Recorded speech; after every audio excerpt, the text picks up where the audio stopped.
Death is not the end in Bleach. It's a form of transfer. The soul does not rest when a person dies, it is moved, sorted, and filed away in one of the three worlds built on a lie. The world of the living, where the dead float unseen and unwept. Soul Society, where souls are processed and recycled and told they've arrived in fake heaven. And Hueco Mundo, the empty world, where those who linger too long begin to rot into something else. Something with a hole where the heart used to be. That's the real shape of Bleach. It's a vast, quiet machine built to manage the dead, patrolled by reapers and balanced on a single secret. I went looking for those secrets across three faction breakdowns: the Hollows and their endless hunger, the Quincy and the war they fought for 1,000 years, Soul Society and the order it kills to preserve. And now, as an addition, the Fullbringers, the smallest, most human piece of the puzzle, and the one that quietly reveals what all of it really means. This is all 4 parts, stitched into one story. 4 hours, the complete lore of Bleach, from the monsters at the bottom of the world to the mutilated deity at the top, every realm, every race, every piece of mythology, Titakubo buried in the margins, laid out end to end, so you can finally see the whole thing together. They are telling the same story. By the end, you'll know what Soul Society built its fake paradise on, what drove the Quincy War, and why the most human characters are the one who prove all of it. Before we get into it, a word from this video's sponsor. This project is sponsored by Opera GX, which is the browser that I actually have been using for the last 4 years. And the one I'm recording this on right now, the theme you're looking at is a Bleach mod. That's a thing you can do in GX. There's a whole store of mods. You can change the look, the sounds, the background music.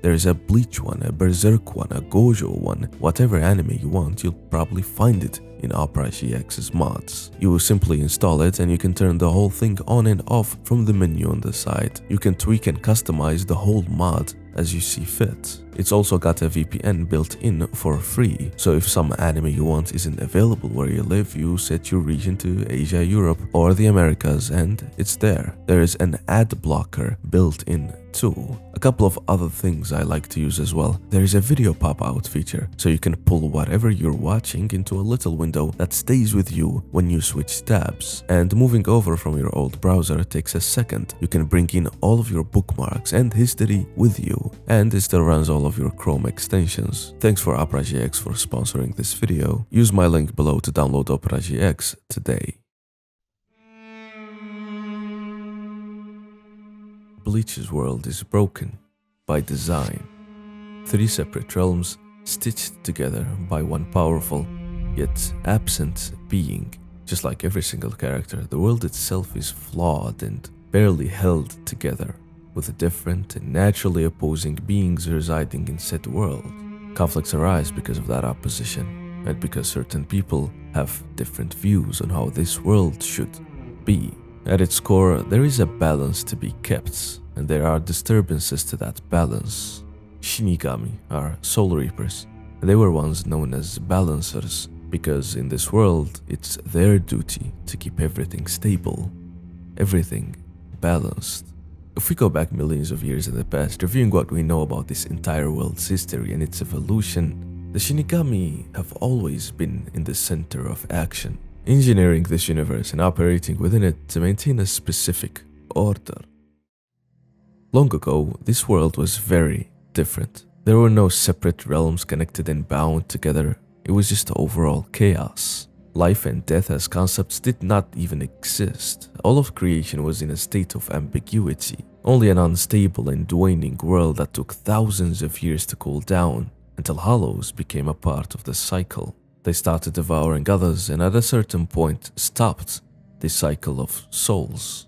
There was a state of progression and regression where change and new things were born as time went on. Souls came together and formed a gigantic hollow, a Menos Grand, whose formation caused the world to become completely still. The world once again gave rise to a new life, a natural reaction from the world itself to the existence of that hollow. And thus Adonais, the Soul King, was born. He was and still is the most powerful and knowledgeable being ever. He destroyed the Menos, turning it into the sand of Reishi that would later become the dead desert of Hueco Mundo. Other powerful beings started to appear as well, none of them on the level of the Soul King, but still powerful. Among them, 5 prominent beings had different goals that led them to the same conclusion. Those 5 beings being the ancestors of the noble clans in Soul Society. The Shiba ancestor wanted to explore the path of purification for hollows. Instead of just destroying them, which generally led to Konso, the purification of hollows, and sending their souls to Soul Society. Unlike their destruction caused by the Quincy's, since hollows also had hearts. The Shiba clan is the one that Ishin descends from, and in turn his son, Kurosaki Ichigo. The Shihioin ancestor thought it was necessary to form a large circulation of souls to advance the stagnant world. The Tsunayashiro ancestor feared that the Soul King's power would someday be used against them, and he was the one to decapitate the Soul King. The Kuchiki ancestor wanted to implement a new order and introduce some form of structure to the world. The other ancestor, who we don't know the name of, said that it was necessary to have a world that would function as a lid for hell. My theory is that this clan is Urahara's, seeing as how mysterious his origins are, how strict and secretive Kubo is about them, and many other reasons that I would love to go over another time. The 5 ancestors of the noble families created a foundation for the new world. They separated the world of the living, the world of souls, and that of hollows, into the human world, Soul Society, and Hueco Mundo. Hell has always existed even before this. The cycle of souls became what it is now. Life and death were separated. Shinigami became the law enforcers and keepers of order, clashing with the Soul King's descendants over whose way of running death and life was more optimal, warring against each other and purging the Quincy's 1,000 years ago, or so they thought. And Soul Society became the hub for souls and the headquarters of the Shinigami. So, what are Shinigami? In Bleach, every living being has a soul, and every soul has Ryoku, which is spiritual power. Those with an extraordinary level of Ryoku have the potential to become a Shinigami. This Ryoku allows them to sense and interact with the spirit world, and the continuous release of Ryoku is what we know as Reiatsu, the spiritual pressure. It is what enables their superhuman abilities, spiritual awareness, and allows them to perform their duties in the Soul Society. Reiatsu is the physical force or pressure created when a spiritual being releases their Ryoku. Ryoku is the stored potential, Reiatsu is the energy in use, exerting a palpable aura and pressure that can be sensed by others, and in some cases can physically affect the environment or enemies. Shinigami are unearthly beings living in a world ruled by a different logic than the world of the living. They possess a body of reishi, which is essentially spirit particles, and they are invisible to those without spiritual powers. Shinigami have enhanced endurance and physical capabilities. They age slower than normal humans, and the aging process isn't equal and straightforward like ours. Someone like Rukia is at least 160 years old. Her older brother Byakuya, who is roughly 250 years old. Soifon is slightly older than him and is close to 300. Meanwhile, Kyoraku Shunsui, who you might not think is older than them by a lot, is at least over 2,000 years old. Zaraki, younger than him, is approximately over 1,000. The oldest Shinigami we've ever known in Soul Society is of course Yamamoto, who is at least 5,000 years old. However, Ichibe Hyosube is over 1,000,000 years old, being an eyewitness to the origin story I went over in the beginning, dating back to the Soul King's time. Shinigami are souls with spiritual power, who are sent to Soul Society after death and then trained to become Shinigami, or they can be born in Soul Society with the necessary spiritual abilities. They are trained in various combat arts and techniques, including sword fighting, zanjutsu, hand-to-hand combat, hakuda, spirit energy manipulation, kido, and light body movement. Hoho Shino Reijutsuin Spirit Arts Academy, sometimes called the Shinigami Academy, is an institution founded by Genryusai Shigekuni Yamamoto. Located in the Seirete, the academy trains souls with spiritual powers for each of the 3 military arms of Soul Society. We will talk about those 3 military arms later, so for now let's take a deep dive into the possible inspirations and influences that helped shape the Shinigami in Bleach as we know them. In Bleach, the Soul Reapers, Shinigami, are inspired by Japanese folklore, but are reinterpreted as a highly structured military force. They are not malicious harbingers of death, but benevolent guardians of sorts, who maintain the balance of souls between the living world and the afterlife, known as the Soul Society. It's a very modern portrayal which contrasts with older folk traditions, which often depicted Shinigami as sinister figures. The term Shinigami is a compound of the Japanese words Shi, death, and Kami, deity or spirits. However, the concept of Shinigami is a more recent addition to Japanese folklore, emerging in the Edo period, possibly influenced by the Western idea of the Grim Reaper. There may also be connections to the demon Martumara from Buddhism, who was said to possess humans and lead them to suicide, a trait sometimes attributed to Shinigami in early folklore. In Shinto mythology, after being abandoned by her husband in the underworld, Izanami became a goddess of death, vowing to kill 1,000 humans daily. This gave her a powerful death-related role, acting as a Shinigami out of rage. Figures like King Yama, the ruler of the underworld, and the Oni who judged the dead influenced the Shinigami's role as guides for the deceased. Along with all of the death-related spiritual and demonic entities, the Shinigami resemble a mix of samurai through their swords, uniforms, hierarchical squads, and onmyoji, who were exorcists who dealt with spirits. Their black robes, the shihakusho, echo both Buddhist monk garb and the image of death priests, further emphasizing the spiritual and divine imagery, all connecting to the theme of death, with Kubo actually playing with the color black and white to paint the complex contrast of enlightenment, purity, and souls. Think of the name Bleach, which came after the series was going to be named Black, and even at some point, White. When Rukia loses her power, her Shihakusho turns white. Ichigo Zangetsu is white and black. Soul Society functions as an otherworld, a structured afterlife that resembles a mix of Buddhist Meido, which is an intermediate realm where souls await rebirth, and Edo period urban life, giving it both mystical yet bureaucratic qualities. Kubo reimagines the spirits of death as an army of samurai, creating a blend of spiritual and feudal aesthetics. The well of culture and references in everything in Bleach goes very deep, and it could make for a dozen other videos. So let's focus on just Shinigami and Soul Society for now. Sure, they are balancers and run the Soul Society, the hub of afterlife, but what exactly is their role?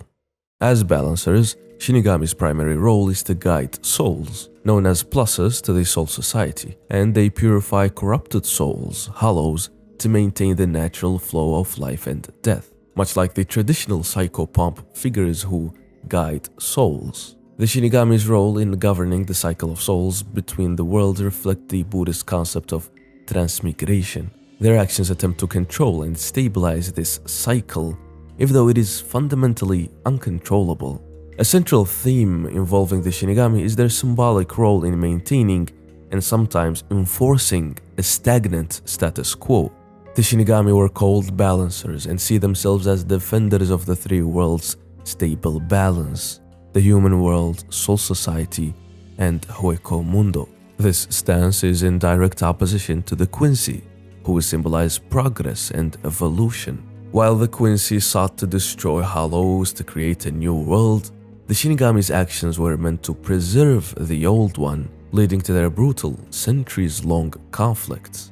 Even this theme is further reinforced by the Soul King's arms and who they sided with in the conflicts. Pernida Parankias, the left arm, represents progress and evolution.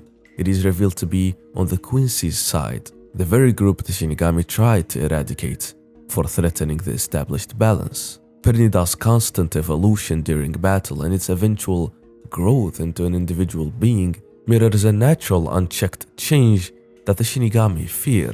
Even Mayuri, the progressive scientist that believes in endless evolution, found himself stagnant in his thinking against Pernida.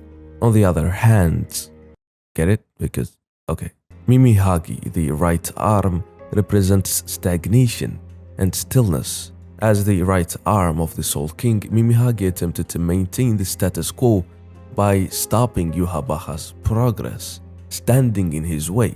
Its allegiance to the Shinigami, in opposition to the Quincy, and its very nature of stopping change, directly opposes Pernida's symbolism, and by extension the philosophies of both the Shinigami and the Quincy. Speaking of the Soul King, the Shinigami's stagnant philosophy is reinforced by their use of the Soul King. He symbolizes the horrifying price of a forced, unnatural order.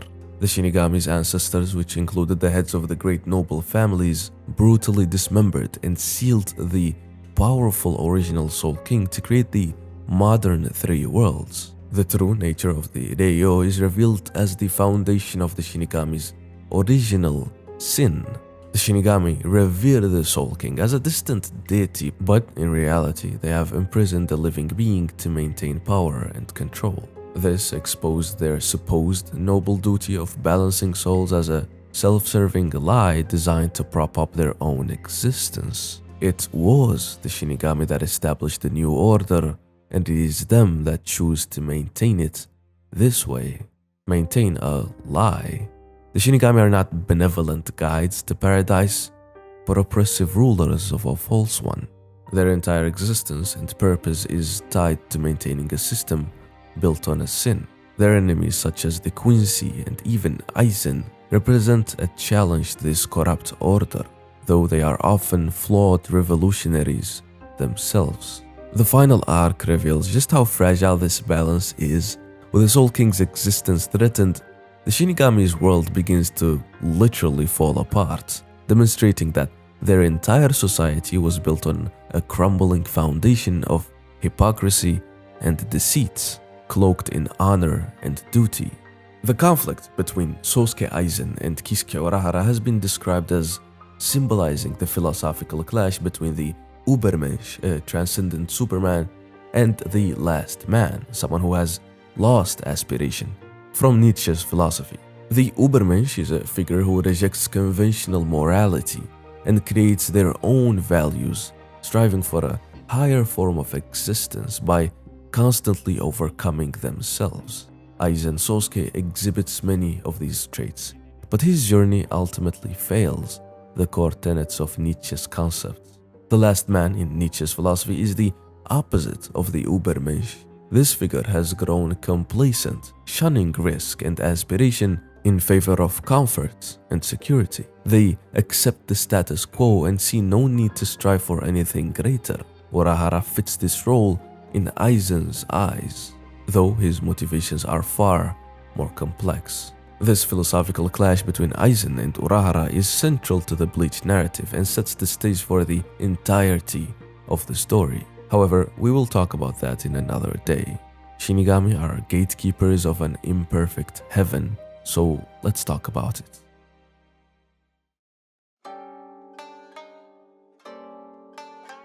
Soul Society is one of the three worlds. It is a form of afterlife where the Shinigami live and where most souls dwell until they are reincarnated into the human world. As far as we know, it is the eastern branch of a larger Soul Society, with an area in reversed London marked as the West Branch. Whether there is a northern and a southern branch, we don't know, but the eastern branch is the main headquarters of the Shinigami and focuses on managing the cycle of souls and battling hollows. The East handles spiritual threats from the human world, whereas the West deals with a different set of magical creatures on a global scale. The human world and Soul Society are parallel to each other and are considered two sides of the same coin. While the exact starting point of humanity in the human world is unknown, Soul Society itself is over 1 million years old. Families separated by death are rarely reunited in Soul Society. People live nestled together like a family of strangers, One never really gets hungry, and aging is slowed to a great extent. Shinigami enter and leave Soul Society by unlocking the Senkaimon and using a Jigokusho. Pluses, on the other hand, enter Soul Society through the ritual of Konso. When people die, they are assigned a number to a part of Soul Society according to when they died. Spirits can be born in Soul Society as much as in the living world, with a Shinigami acting to balance the number of souls in each of the two worlds. Hollows can also directly rip a hole to Soul Society from Hueco Mundo, or in the case of the Arrancar using Garganta. With those basic feats established, we can take a deep dive into every aspect of Soul Society, the different areas, the nobility, the government, and military bodies, starting with the Seirete. Seirete is a circular shiro with 4 main entrances, 10 days walk apart. Each entrance is guarded by one of the 4 gatekeepers, powerful enough to lift the heavy gate by himself, including the lovely Judambo. The walls of the Seirete, known as the Seireheki, the pure white wall, are made of seki-seki, spirit-reducing stone, which is a rare type of stone known to negate all Reiryoku. Similar to magnetic iode stones, the stone also forms a spherical barrier known as the Shakonmaku, the soul-warding membrane around the city, extending above and below, stopping anything spiritual from breaching it from ground level, from the sky, or from underground.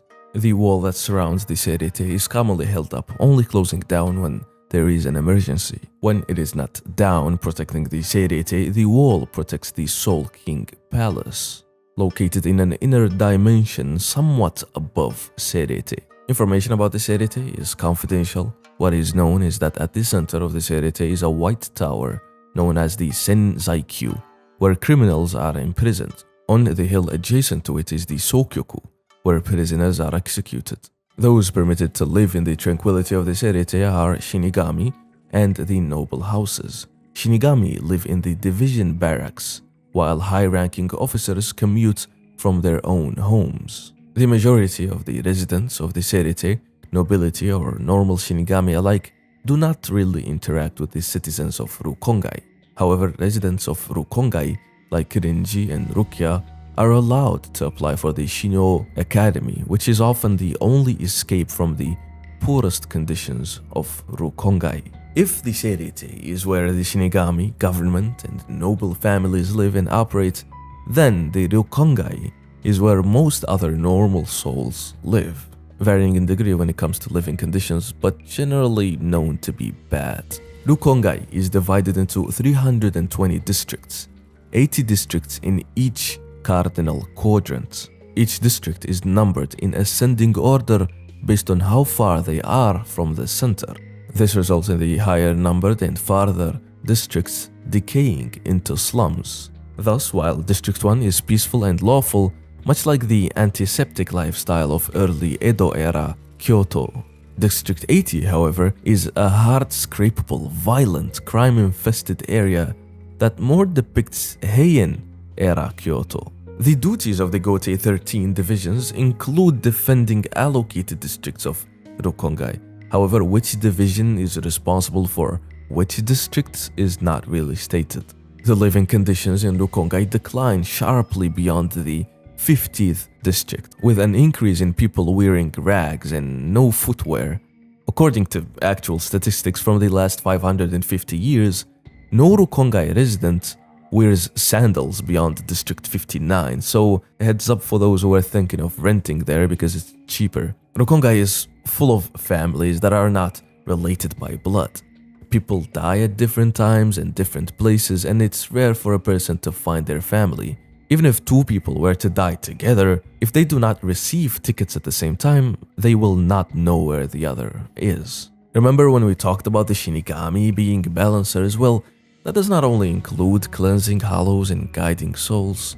When the balance of souls between the human world and Soul Society is in danger, the Shinigami can request permission to kill citizens in Rukongai in order to restore the balance of souls between the two worlds. When the Vandenreich destroy a large amount of hollows, Mayuri Kurotsushi orders members of his division to kill 28,000 without even attaining permission to restore the balance of souls, because it was necessary and because it was normal.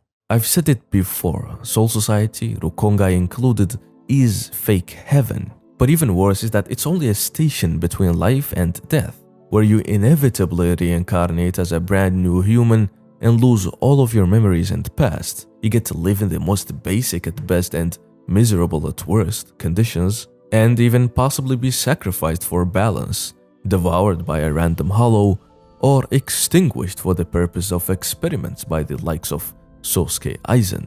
The Shinigami are not there to protect the souls, but to manage them. They are not necessarily heroes, and viewed objectively, they're just that. Balancers. None of Shinigami duties is focused around the protection or the well-being of the residents. From the point of view of Aizen, they are stagnant hypocrites and keep the world stagnant with them. From Yuhabaha's POV, they are violent and corrupt people who genocided his people and ethnically cleansed them just to preserve their way of doing things. They use his father as a battery in a diamond and now pretend to be peaceful because they are not challenged by anyone. Imagine actually living in the Rokongai, most likely never meeting your old family and friends, harsh conditions, disorder and crime everywhere. You know nothing about anything. Not the Serete, not the Shinigami.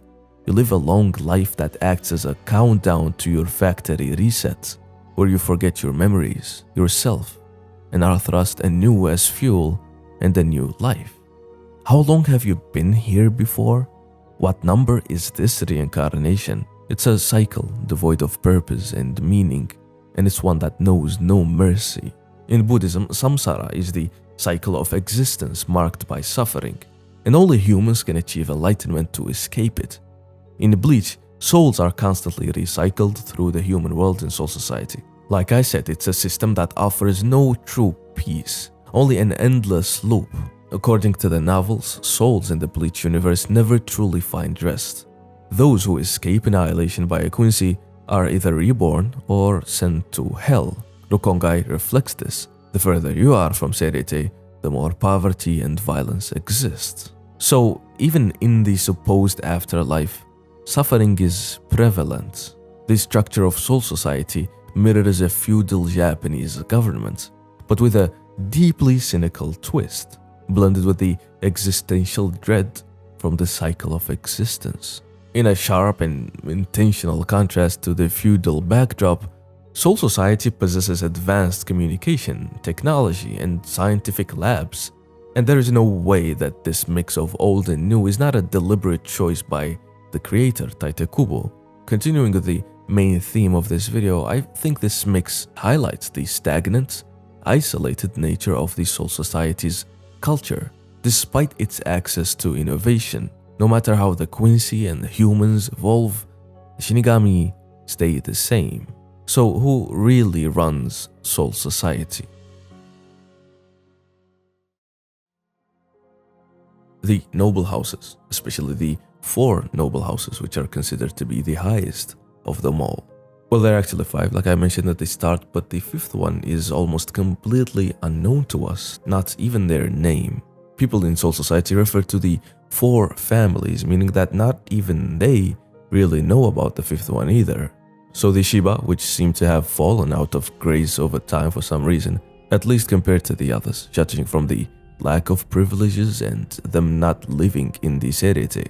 The Kuchiki family always have the captain seat for Squad 6. We'll discuss the Shihyoin family later, and the Tsunayashiro have Tokinada, who is the main antagonist of the Can't Fear Your Own World novels, and the man who killed Tousen's friend, who was his wife. The lower noble houses such as the Feng, the Fawn, Kyoraku, Omaeda, Kira, and others all serve one of the 4 each. The stark divide between the wealthy noble districts of the Serete and the impoverished Rokongai shows a deeply stratified and unjust society. Elitism is a major theme in Soul Society, with those of noble birth often viewing common souls with contempt. Finally, the only ones who benefit from the structure and reality of Soul Society are those who established it, those who divided the world this way and chose to maintain it this way. This can work wonderfully as a commentary on government, elitism, and the big bad rich families, And speaking of government, the Central 46 is exactly that in Soul Society. They are made up of 40 wise men and 6 judges. Selected from all of Soul Society, they are sealed into an enclave in Serete called Seijo Tokyorin, which no one else may enter, regardless of their military or civilian status. They act as a supreme judiciary organization whose authority puts it in direct control of the legal system. They handle all rulings on Shinigami and souls who have violated prohibitions. Their orders are absolute, and no decision has been known to be overturned. Central 46 has a secret judiciary council, and the Gote 13 operate as a slow-moving, corrupt bureaucracy that protects its own power and stability above all else. Demonstrated in Rukia's execution arc, where Aizen's manipulations expose how easily this system can be compromised. Its function as the supreme judiciary and legislative body is similar to the military government or shogunates that ruled Japan for nearly 700 years. Like the shoguns who legitimized their rule by claiming a mandate from the emperor, the Central 46 uses its mandate from the Soul King to wield absolute authority. Probably written by this fat fuck if we're being honest. The unjust and unchallengeable nature of the Central 46's rulings is a dramatic commentary on the rigid and flawed nature of an unaccountable feudal system. Their decisions often serve to protect the status quo and the interests of the powerful nobles they represent. But all of their decisions are questionable and are often a source of conflict. They tend to be, like them and like Soul Society, very conservative and very stagnant. Like not training Zaraki in Zanjutsu and not teaching him how to unlock his releases because he might become too strong for them to handle. They're easily manipulated by Aizen multiple times, framing the Vizards and Urahara as criminals. Here are some of the known laws in Soul Society, just so you, dear viewer, don't get caught lacking in case you visit, but I thought I've already made it clear you shouldn't. To be honest, I recommend you pay a visit to Hoikomundo instead. The Soul King Palace, the Reikyo, is a separate dimension kept suspended in the skies far above the Serete that serves as the official residence of the Soul King and his royal guard.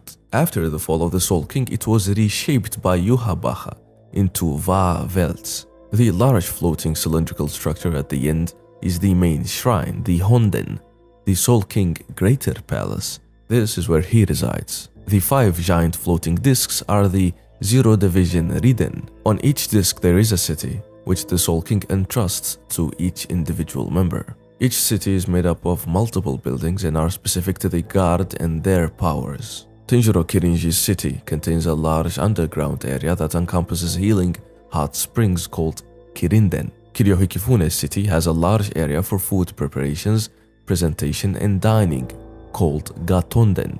Nimaya Oetsu's city has a principal building known as the Ho-Oden, which is just a shack near the edge of a cliff. However, he also has the Galaxy Hoden, a flashy entertainment and parties building. In Senjumaru's city, there is a room covered entirely in dozens of different fabrics. Senjumaru uses this room to take measurements of those whom she creates oaken clothing for, such as Ichigo. Over at Ichibe City, the principal building is called the Itanoma. It is a training dojo, which takes the form of a small building. The air is filled with incredibly dense reishi, which initially prevents visitors unused to such density from moving or breathing properly. This is where he trains people and creepily stares at them while he plots their demise for the sake of balance, of course. Check out Overanalyzing Bankai in case you haven't. I made a dedicated analysis for Ichibe, Senjumaru, and literally every other Bankai. Soul Society and the 3 worlds are maintained by the Soul King. He is pivotal to the balance. He regulates the flow of souls into and out of Soul Society, leaving administration of the afterlife to the Central 46 and the noble houses. And now, let's take a look at the 3 military groups of the Serete. Each of these operates differently with unique roles, structures, and specialities. The most mysterious of those, and the one we know so little about, is the Kido Corps. They're a group of specialists residing over spiritual law. They're allowed to use force and operate under their own rules, just like the Gotei 13. The organization is composed of experienced Kido users and skilled Shinigami that don't use a Zanpakuto at all. They excel at Kido and deal with things such as seals, gates, and prisoners. They are very mysterious, seen as how they cover their faces and always operate in the background. Once Ukitake noted how rare it is to even see one of them. There's only 2 members we know by name, and those are the former commander and Grand Kido Chief, Tessei Tsukabishi, and his vice captain, Hachigen Ushoda. Tessei helped Urahara rescue the Vizards and was sentenced to imprisonment, while Hachigen was to be killed after the holoification incident in Turn Back the Pendulum backstory. The two escaped into exile in the human world, where Tessei helps Urahara maintain his shop and do other things. Meanwhile, Hachi became a part of the Vizards. He helped with Ichigo's hollow training and in the Battle of Fake Karakura, where he defeated the number 2 Espada, Baragan. We don't know of any other commanders or any members. The Onmitsukido is another organization that prefers to hide in the shadows instead of screaming Bankai and being all cool. They are the Soul Society's stealth force and shinobi. They are called the Secret Mobile Unit or Covert Ops, because that's exactly what they do. The role of Commander-in-Chief has been filled throughout the generations by the Shihyoin family, while also having their clan's leader take a position in the Gotei 13 as a captain as well. So the organization influences the 2nd Division greatly. There is a high-ranking clan with attached lower-ranking families under them. The Supreme Commander has the statutory authority to conduct all the affairs of the Onmitsukido, while deferring to the authority of the Central 46 in matters involving the Soul Society and the Captain Commander of the Gotei 13 in all military matters. The Commander-in-Chief of the Onmitsukido generally also commands the top division of the Onmitsukido, which is the executive militia, and it is known that the lieutenant is the corps commander of the Patrol Corps, which was Soifon at the time of Yoroichi. And the 3rd seated officer is the corps commander of the detention unit, which was Urahara at the time. It may be said that the order of the 5 divisions also goes in order of the top 5 officers of the 2nd division. The Onmitsukido's tasks are execution and assassination, as well as the supervision of criminals and information transmission. 5 smaller divisions carry out these duties. The seat rankings of the 2nd division are not based on ability, but based according to the division they lead. Whether it's executive militia, patrol corps, detention units, the unknown 4th division, or the inner court troop.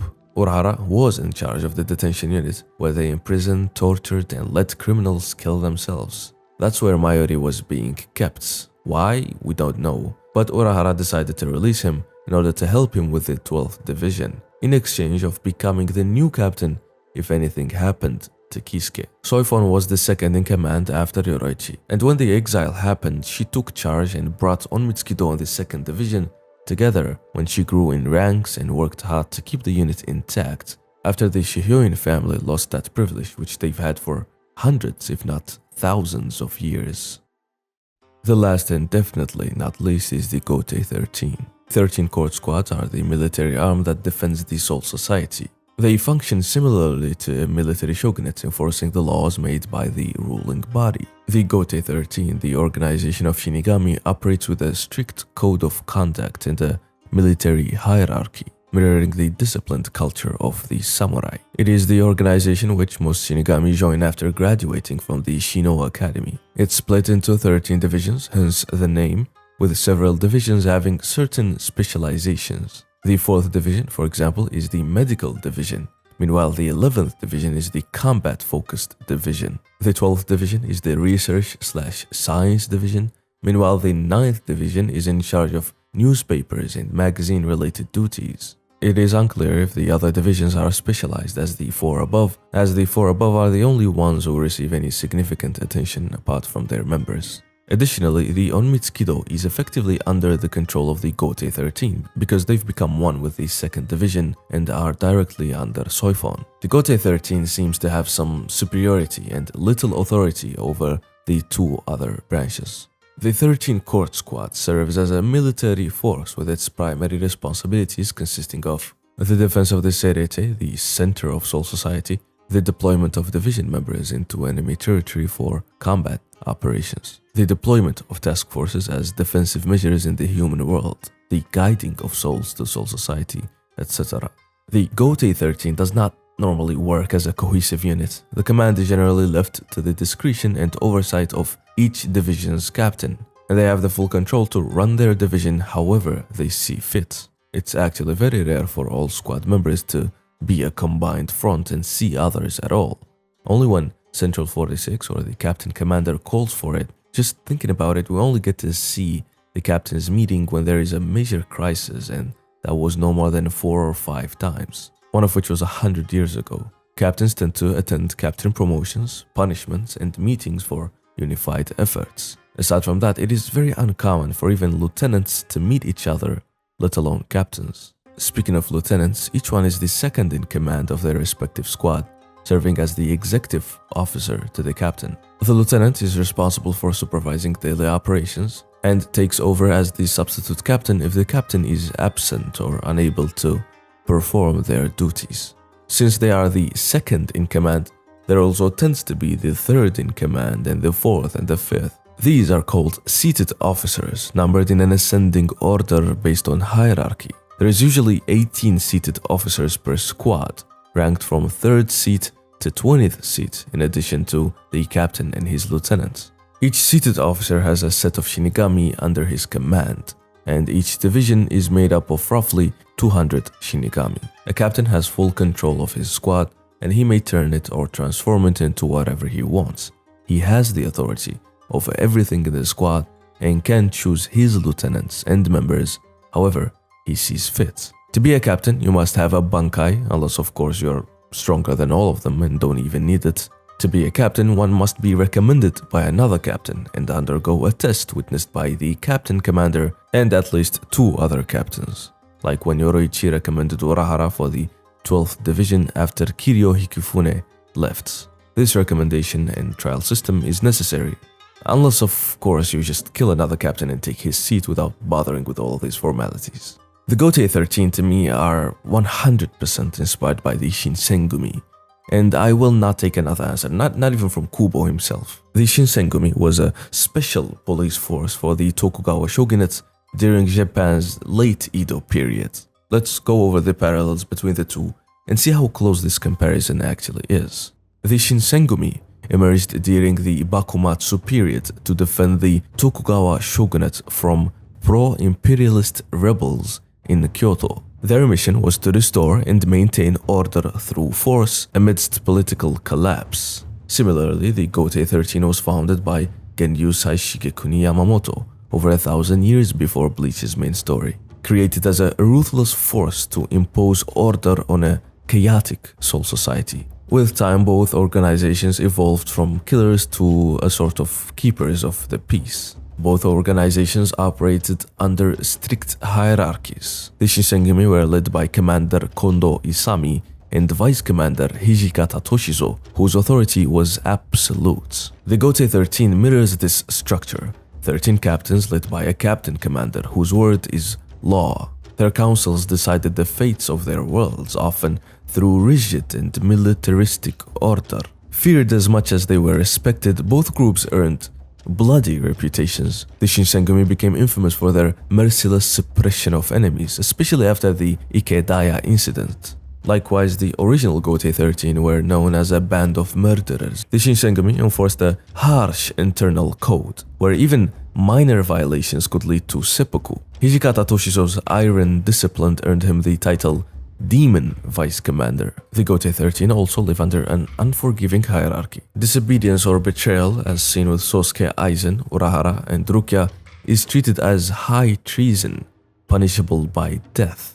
The Shinsengumi's light blue Haori with white mountain stripes became a symbol of authority, instantly recognizable, both feared and admired. The Gote 13 captains wear white Haori over black Shihakusho, marking their elite status and allegiance to Soul Society. Despite noble origins, both groups fell to corruption and hypocrisy, and they struggled with pride and honor through it all. The Shinigami became no more than a tool of a dying regime, eventually dismantled during the Boshin War. In Bleach, the Goatee 13's loyalty to the flawed Central 46 mirrors this downfall. Their history of violence, Aizen's betrayal, and the massacre of the Quincy all expose the cracks within their moral foundation. Aside from the organizations themselves, the Goatee 13 and the Shinigami share more similarities and possible inspirations through their captains. For example, the Shinigami's commander, Isami Kondo, was highly respected and admired and known to have brought the band of masterless samurai together under him as leader, and was the reason they stuck together and became what they are. Similar to Yamamoto bringing ex-criminals and monsters under his control to run the lawless Soul Society before he founded the Goatee 13. Soji Okita's name sounds like Jushiro Ukitake, and not only are they respected and important commanders, but both of them had an illness that lasted for a long time and led to their eventual death. And it's the same illness as well, tuberculosis. Hijikata Toshizo sounds like Hitsugaya Toshiro. They both share a strict, serious demeanor and are known for their formidable talent, despite being younger than many of their peers. Shinpachi Nagakura might have inspired Kenpachi Zaraki. Both are some of the fiercest and most powerful warriors in their organizations. Even Hajime Saito and Byakuya Kuchiki share similarities for being cold, brooding, and intensely committed to their personal sense of honor and code of conduct. The Shinigami and the Goatee 13 both stand as reflections of the same truth. Power may preserve peace, but it can never escape the shadows it creates. Both the Shinigami of Japan and the Goatee 13 of Soul Society were born from turmoil, forced to protect authority but hunted by their own brutality. Historical parallels aside, how about the Buddhist and spiritual influence? Just take a look at the number 13, which oddly aligns with another group of spiritual entities and deities, the Jusanbutsu, a group of 13 deities central to Japanese Shingon Buddhism, typically depicted as 5 Buddhas, 7 Bodhisattvas, and Fudo Myo. They are believed to assist people during life and guiding souls after death, with each deity corresponding to a specific memorial service for the deceased. Just like our captains and the 13 divisions of the Goatee 13, there is also another wisdom king known as Aizen Myo, who can manipulate others. However, he's not one of these specific 13. While I have talked in depth about 14 of the different captains we've met in the Bankai videos, I think that should serve for the division in general, since not only did we touch on the philosophy and legacy of the division through the captain and his Bankai, since captains are generally personifications of their divisions, as well as their relationships with their lieutenants and officers as a whole. Let's just quickly go through each division, and this time take a look at their symbols. These symbols are flowers that represent the primary role of the division and are accompanied by what the division stands for. These are also the symbols that appear on their bodies when a power limit is placed on a captain or a member. The first division's symbol is the Christamums, Kiku, and it means noble truth. The Christamum is the symbol of the Japanese emperor, which I think makes a ton of sense for the first division, as stand-ins of the real-life emperor. Even Yama's Bankai name hides hints of imperialist and nationalist metaphors I went over before. The division stands for truth and innocence. These are noble traits and are sort of ironic considering what the Captain Commander Yamamoto has done in his past and continued to uphold till he died. Maybe that newfound sense of duty and naivety that Yuhabaha said was his downfall. He acted as if he is innocent and tried to forget the truth, a truth that came back to haunt him, remind him of his failure, and ended his life. The irony continues to the next division captain, Kyoraku, who is the furthest thing from an openly honest and innocent man. He is shady, hides things, and taken on risks and made decisions that dishonor the Shinigami because he simply believes that honor cannot protect anything at all. Kyoraku is the perfect new captain. He challenges the Central 46's decision. He is willing to go low if it means winning, and understands where he and everyone else stands. The second division is the Pasque Flower, the Okinagusa, and they represent treacherous love and ask for nothing, which I guess hints at Soifon's admiration for Yoroichi and the treachery, the betrayal of leaving her behind. On the other hand, ask for nothing is odd to me, but it makes me think of the strict and orderly Onmitsukido and how their members should just follow orders and complete the missions, contrasted by Omaida, who is not stealthy in the slightest and does not fit the Onmitsukido at all. He is materialistic and spoiled by his noble lineage. Seeking nothing maybe challenges him to be himself and live for something, like when he protected his sister in the fight against BG9 and assisted his captain, who finally accepted his help and recognized him. The third flower is the marigold, and the division is said to be the personification of despair. This one seems to be character specific more than division specific, and reflects Gin's whole isolation from Rangikyo in his pursuit of revenge, as well as Kira's abandonment in the process. Kira Izuru himself considers the essence of war to be despair. The whole division is full of despair, even Rose's past with the Vizards and his temporary death. Squad 4 symbol is the autumn bellflower, the Rindo. To love the grieving, and reliability is what it means. Aside from being the reliable healers of the series that they are, the love of grieving is quite an interesting string of words that hints at both Isane, the ever sincere and great person that she is. She feels bad for Rukia's execution. She grieves for the losses and inability to help in the first invasion because of Yamamoto's order. Also, Unohana's own way of grief, honoring that same order, and Isane's grief over Unohana's eventual death. Squad 4 deals with healing and mortality on a daily basis, having the biggest mother figure character, and in my opinion the kindest Shinigami, as two of their captains to grieve for the losses just fits nicely in a sad way.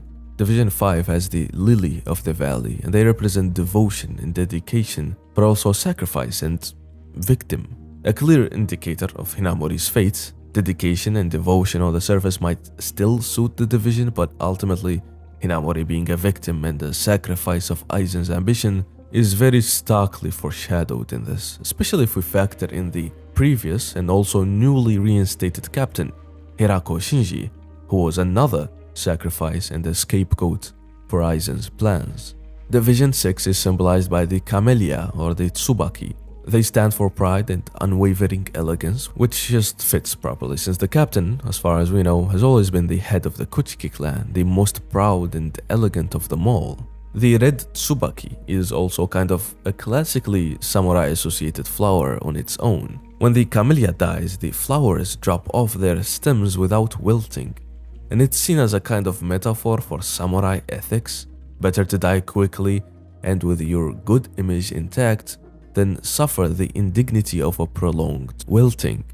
In Byakuya's case, devotion to law and order above his own feelings and his wife's wishes and sister's fate was instead what corrupted him and led him to wilt. Both he and Renji do a 180 in the Soul Society arc and throughout the story, realizing that noble doesn't always mean following the rules to the letter, or upholding some old family tradition or laws they never agreed with. Maybe true nobility lies in knowing and doing the right thing, rules be damned, which is precisely what the division excels at. Division 7, Iris, Courage. Known as the chivalrous, gentlemanly division, courage is what they are, and being courageous till the end is what they do. From love to Komamura's devotion to Yamamoto and his sacrifice, and even down to Iba's loyalty to him, and his lecture on what it means to be a man and a soldier of the Gote 13 when confronting Ikkaku, who hides his bankai and power for a selfish reason. The 8th insignia is the bird of paradise, and it's supposed to mean everything is obtained, which makes me think of Kyoraku and the items and wills of those who passed and left them with him. Yama's legacy and responsibility, his brother, his brother's wife and the family sword, as well as Ukitake, even Nanao's whole arc with her inheriting/obtaining her family's cursed treasure. Kyoraku and Nanao also obtained the responsibilities of the first division and moved to it. The bird of paradise, the Strelitzia, is a very bright and beautiful flower that is also poisonous. It fits Kyoraku's personality as the head of the division and even Lisa, who is his successor and previous lieutenant. Division 9 has the white poppy and oblivion as a theme. Oblivion means the state of being unaware or to be forgotten. For Hisagi, this could represent the fear of nothingness or the darkness of battle. No idea where Kensei and Mashiro fit in here. I guess they were forgotten for a while, but so did the other Vizards. Oblivion can be linked to Tosen's path and his quest for justice, which blinded him. But I already made too many blindness and vision puns in Tosen's Bankai section, so I will restrain myself here. The 10th division flower is Daffodil, and the insignia symbolizes mystery and egoism. Narcissus is the botanical name for the genus that daffodils belong to. Some believe that the way daffodils bend their necks toward the ground symbolizes Narcissus bending over to admire his image in the water. And this is why daffodils are sometimes said to represent vanity and unrequited love. But how does this really relate to Squad 10? Ishin is the furthest thing from egoism. I can see why Hitsugaya can be tied to that, being the insanely talented and growing captain who loses his bankai and decides to learn the basics all over again. He puts his head down after losing. He isolates himself to grow further. However, Narcissus also symbolizes new beginnings and rebirth, and both of these could refer to or symbolize Ichigo Shiba Kurosaki, as well as the mystery surrounding his birth. Squad 10 always changes and can be seen as a type of rebirth itself. A tragedy took the captain before Ishin. Ishin mysteriously disappeared and was replaced by Toshiro, and Toshiro himself is a walking lotus of symbolism related to death and rebirth. His journey of self-discovery, his death, and the zombification, his true form. Safe to say, the nature of Hyorimaru and Lotus itself was always a mystery. So that's mystery and egoism for Squad 10. The 11th division insignia is the arrow, and their symbol is fight. Achilles was bathed in a pool infused with yarrow to be made invincible by his mother, which draws very powerful parallels with Unohana and Zaraki, the way her bankai kills him, heals him, and ultimately made him stronger. Both of them are Kenpachi, captains of the 11th division. The 12th is the thistle, and the insignia means vengeance, strictness, and independence. Not sure what any of those mean to the squad or members aside from possibly Mayuri's strictness and envious vengeance perhaps. While we're at it though, shout out to my boy Akon. This guy's top 10 people in Soul Society, such a clutch man. Tell me in the comments if you also like Akon. The 30th insignia is the snowdrop, and it represents hope. It is the division whose previous lieutenant is Kain Shiba, followed by Kuchikyurukia, and the captain for the longest was Ukitake Jushiro. The one captain I never got to talk about because we've never seen his bankai, but now it's actually a perfect time to do so. Since Ukitake Jushiro, not only is he one of the most important characters in all of Bleach narratively and thematically, not only is he the first ever captain that we got to see in the story, yes, even before Byakuya and even before the concept of captains existed in Kubo's world. He is also the savior of the three worlds and a walking symbol of balance and stability, which go back to the main theme of this video and the general philosophy of the Shinigami as a whole. Mimihagi, the right hand of the Soul King, is hosted within his body.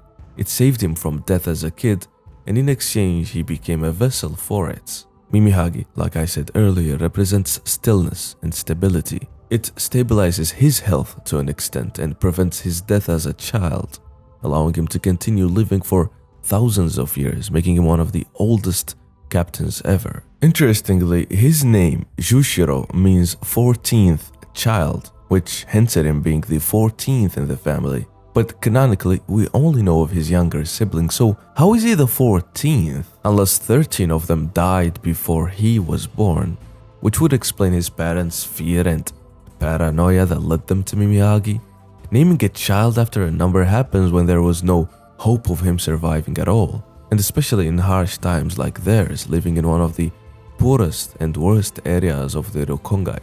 Ukitake's Shikai is Sogyo no Kotowari, and his spirits are two children always seen holding hands. The name translates to roughly a pair fish natural way of things. The visual and etymology refers to the popular image of yin and yang as a pair of circling fish, and noting that the Zanpakuto spirits are wearing the classical onmyoji outfits. The onmyoji are practitioners of onmyodo, a traditional Japanese system of magic. They also practice divination and, more importantly, astrology, and they were very influential in ancient Japan's imperial courts. So the name is also a poetic way to refer to onmyodo, which is considered the yin and yang way, Japan's adapted form of Chinese Taoist mysticism. Noting that with Kyoraku's emphasis on a leisurely city life in the capital Kyoto, and the onmyo mystic themes of Sogyo no Kotowari, Kyoraku and Ukitake appear to both represent aspects of the Heian period, and thus cultures that predated the Sengoku period and the rise of the samurai, lending to their role as two of the most senior members of the Gotei 13. And regarding astrology and fish, the Zanpakuto name can also be read as the truth of Pisces, a reference to the myth of Pisces. In the most simple way, it's a story about deities that were fleeing from the terrible monster called Typhon. The ones escaping were Aphrodite and Eros, aka Venus and Cupid. In some versions, they leap into the Euphrates River and turn into a fish to flee, while in others, two fish rescue them from the monster by carrying them away on their backs. As a result, the deities placed the fish in the sky as the constellation Pisces to honor their escape and to avoid being separated, often depicted as two fish tied together by a string. Ukitake's is one of the only two dual Zanpakutos in the story, and the two swords he carries are also tied together by a rope.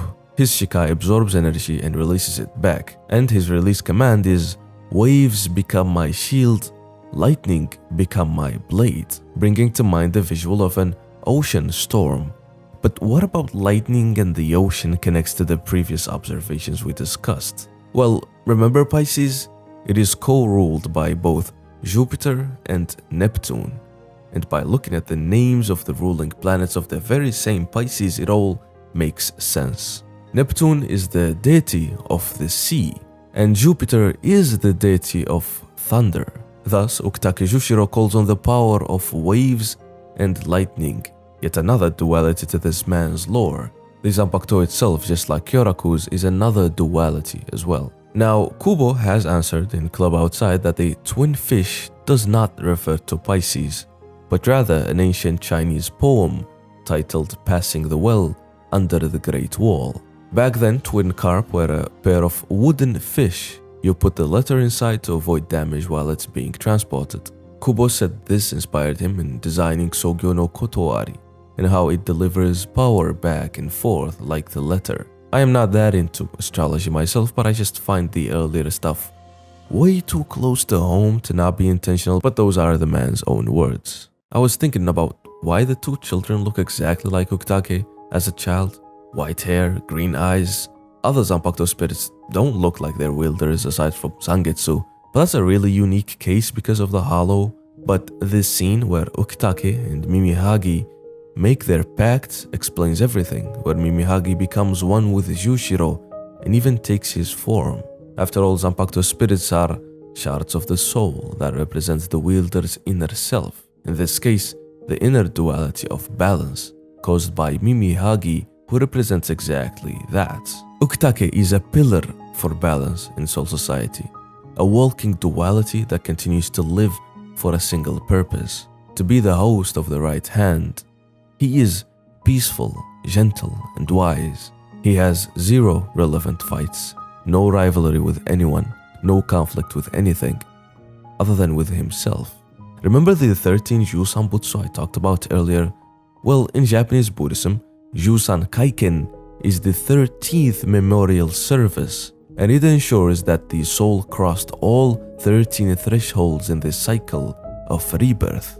If we look at those 13 deities, number 13th himself, the last one, presides over liberation and damnation, just like Uktake, who stuck between life and death for most of his life. He needed lungs, and Mimihagi needed a body. Presiding over liberation and damnation gains even more depth now that we know that he's become one of the jailers in hell. This is great fuel for theories regarding the hell dimension and the hopefully soon upcoming arc in the manga. In the one shot, we got Kazui manifesting a giant ethereal fish to ride on, and considering fish are very important in Bleach, fish can represent the cyclical nature of the world and the relationship between different realms. The one shot even features a story where a smaller fish eats the remains of a larger fish to grow. This is interpreted as the new world, including the Soul Society, Hueco Mundo, and the living world, being a descendant or a remnant of the old world, represented by the larger fish that died. Uktake is very central to this whole idea, and is even seen through his Shikai in the Gate of Hell. Even in his life, he was very fond of fish. He was frequently seen feeding carp in the lake of the Ukondo Garden, and even wrote a novel series titled Rejection of the Twin Fishes. At the end, however, Uktake is remembered as the gentle and wise mentor for a lot of our favorite Shinigami, often helping, guiding, and supporting the best he can. There are two types of battle, one for honor and one for life. For a man who lived and died, not for himself nor for honor, it's a tragic and grim end, all for the sake of Soul Society. And unlike Yamamoto, Ichibe, or even Urahara's twisted view on order and balance, Uktake didn't do it for the order. Uktake did it for others. The poor and sick four-teethed child of a large family in the outskirts of Rokongai, no noble birth, no honorable name, and no health nor wealth in his life, yet he was the ultimate savior of this twisted dimension, and he gained nothing but a postponed death. Uktake Jushiro made a name for himself. He made the most out of his long and uncomfortable life, and his impact on Soul Society and everyone he interacted with will never be forgotten.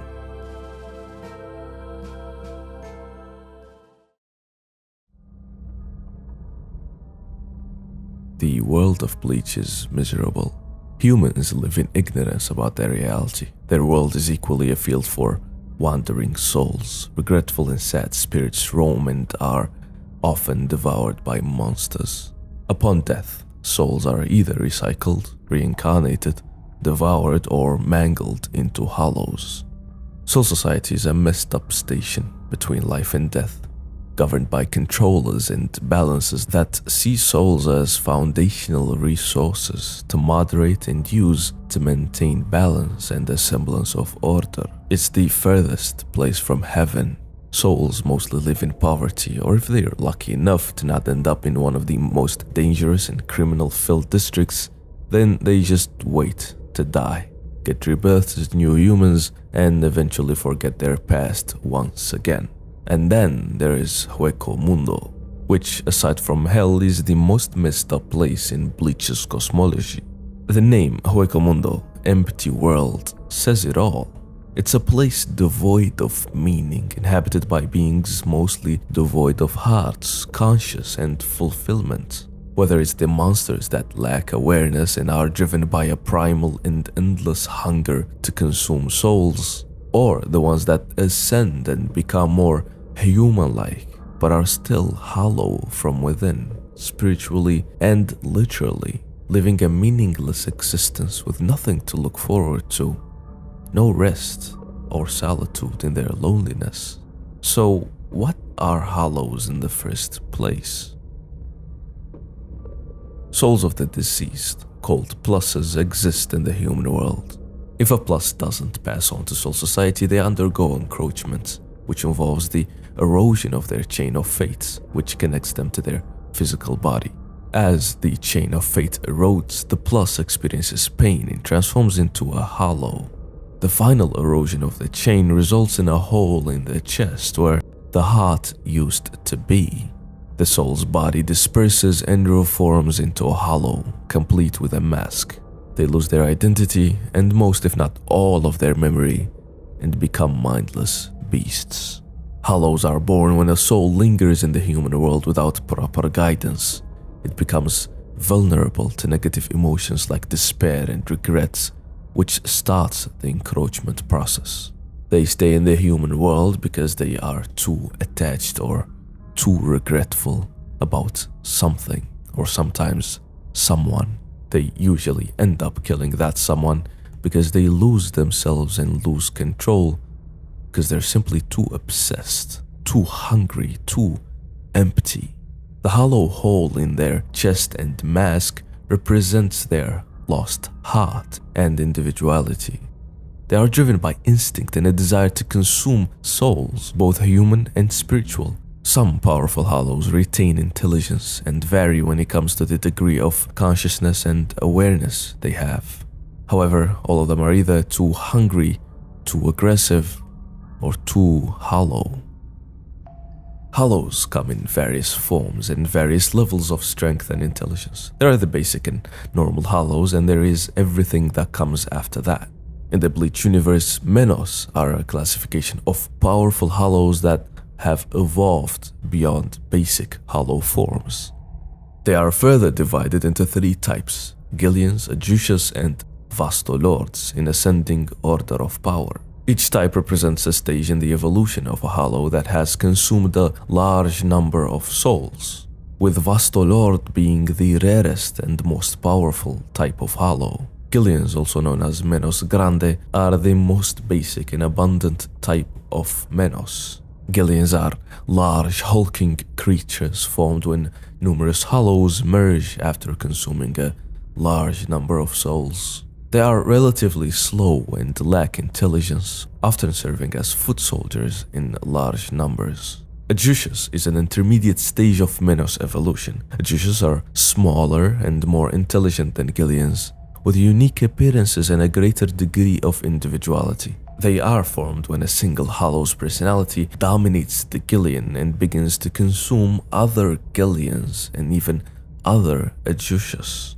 Vastolord is the rarest and most powerful type of Menos. Vastolords possess immense power and are often humanoid in appearance. They are incredibly rare, with only a small number believed to exist. Among all of the types of hollows and Menos, Arankars can exist. Simply, Arankars are just hollows that removed most of their masks and gained Shinigami-like powers. Some of them are naturally born and some are created and evolved with the help of the Hogyoku. The more an Arankar looks like a human, the smarter they are, and the more they look like a hollow, the dumber and less conscious they are.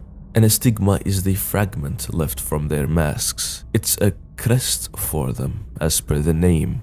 Arankars have Saketsu as well, the area on a Shinigami's body that corresponds to the chain of fate in a normal soul. It's the center of spiritual power for Shinigamis. Remember when Ichigo lost his power after Byakuya hit him in that specific area? The same can be done to Arankars. They lose powers and their masks, their hearts. We'll talk about Arankars more later on, so for now let's go over the hollow world they all inhabit. Hueco is a dimension in the Bleach universe, primarily inhabited by hollows and Arankars. It's depicted as a desolate, endless white desert. It's one of the 3 planes of existence in the Bleach universe, alongside the human world and soul society. The atmosphere is rich in reishi, which allows most hollows to survive even without consuming souls. In fact, the sand in Hueco is the remains of a giant Menos Grande that appeared millions of years ago and threatened the universe until the Soul King appeared and killed it. The Gillian was turned into the sand of reishi that would become Hueco. This event happened before the creation of Soul Society, Hueco, and the human world. The Soul King's actions were driven by the need to stabilize the world and prevent chaos caused by the continuous formation of hollows and Menos Grandes. In the original state of the verse, millions of years ago, Later on, Huecomundo was created as one of the three worlds, along with Soul Society and the human world. Huecomundo exists between the other two worlds and is said to act as a sort of lid for hell.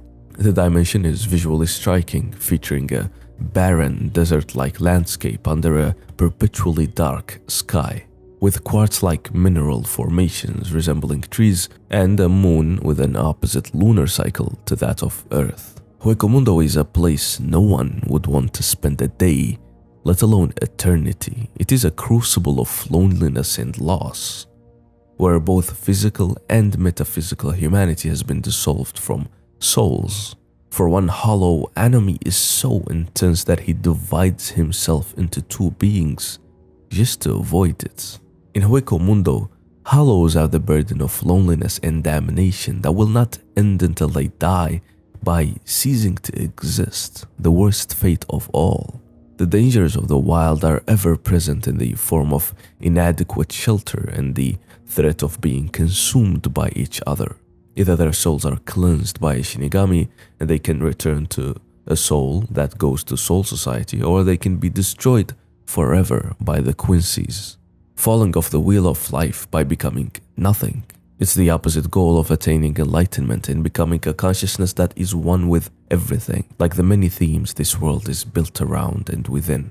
Huecomundo is the empty world, exactly what the meaning of that name implies.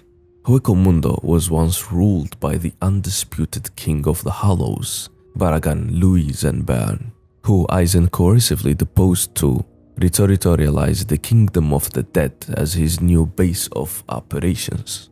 Later on, ruled over for a short period of time by Haribel, who was the strongest espada who survived, and notably one of the few with a sense of camaraderie and connection to her followers, who was then removed from rule by the Quincy's and Yuhabaha, who went on a spree of purging hollows and removing as much of them from existence. The land is unstable and empty and meaningless. In Huecomundo, Las Noches, the nights, is where the ruler holds court. Aizen builds a castle there that looks like white Pueblo towers under a dome. Within the dome, he erects a false sky to bring daylight to the eternally dark realm. The castle houses the Espada and Arrancar, all high-level hollows that are under Aizen's rule and command. Huecomundo is primarily influenced by Mexican death cults and folklore, the most obvious of which is the iconic hollow mask, resembling the papier-mâché masks worn on Dia de los Muertos.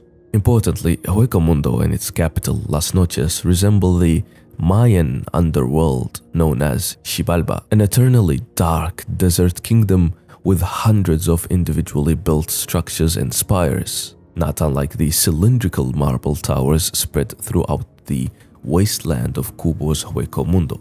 In Xibalba, demons judge the dead, either by duels or by the sacrificial rites of Ulama, the Mesoamerican ball game in which the stakes are very high.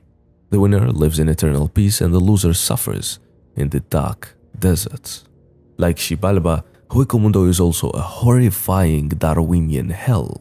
Here, hollows hunt and consume each other until they attain a highly developed humanoid state, traumatized by the eternal experience of their own crushing spiritual alienation. Like the beast-like demons in Xibalba, hollows function solely as killing machines, consuming in excess and tormenting the weak for the sole purpose of growing beyond their existential baseline. The world of Bleach as a whole draws heavily from Buddhist concepts, particularly the cycle of reincarnation, samsara, and the 6 realms of existence. The series presents a world where souls are reborn after death, with their experiences in the afterlife potentially influencing their next one.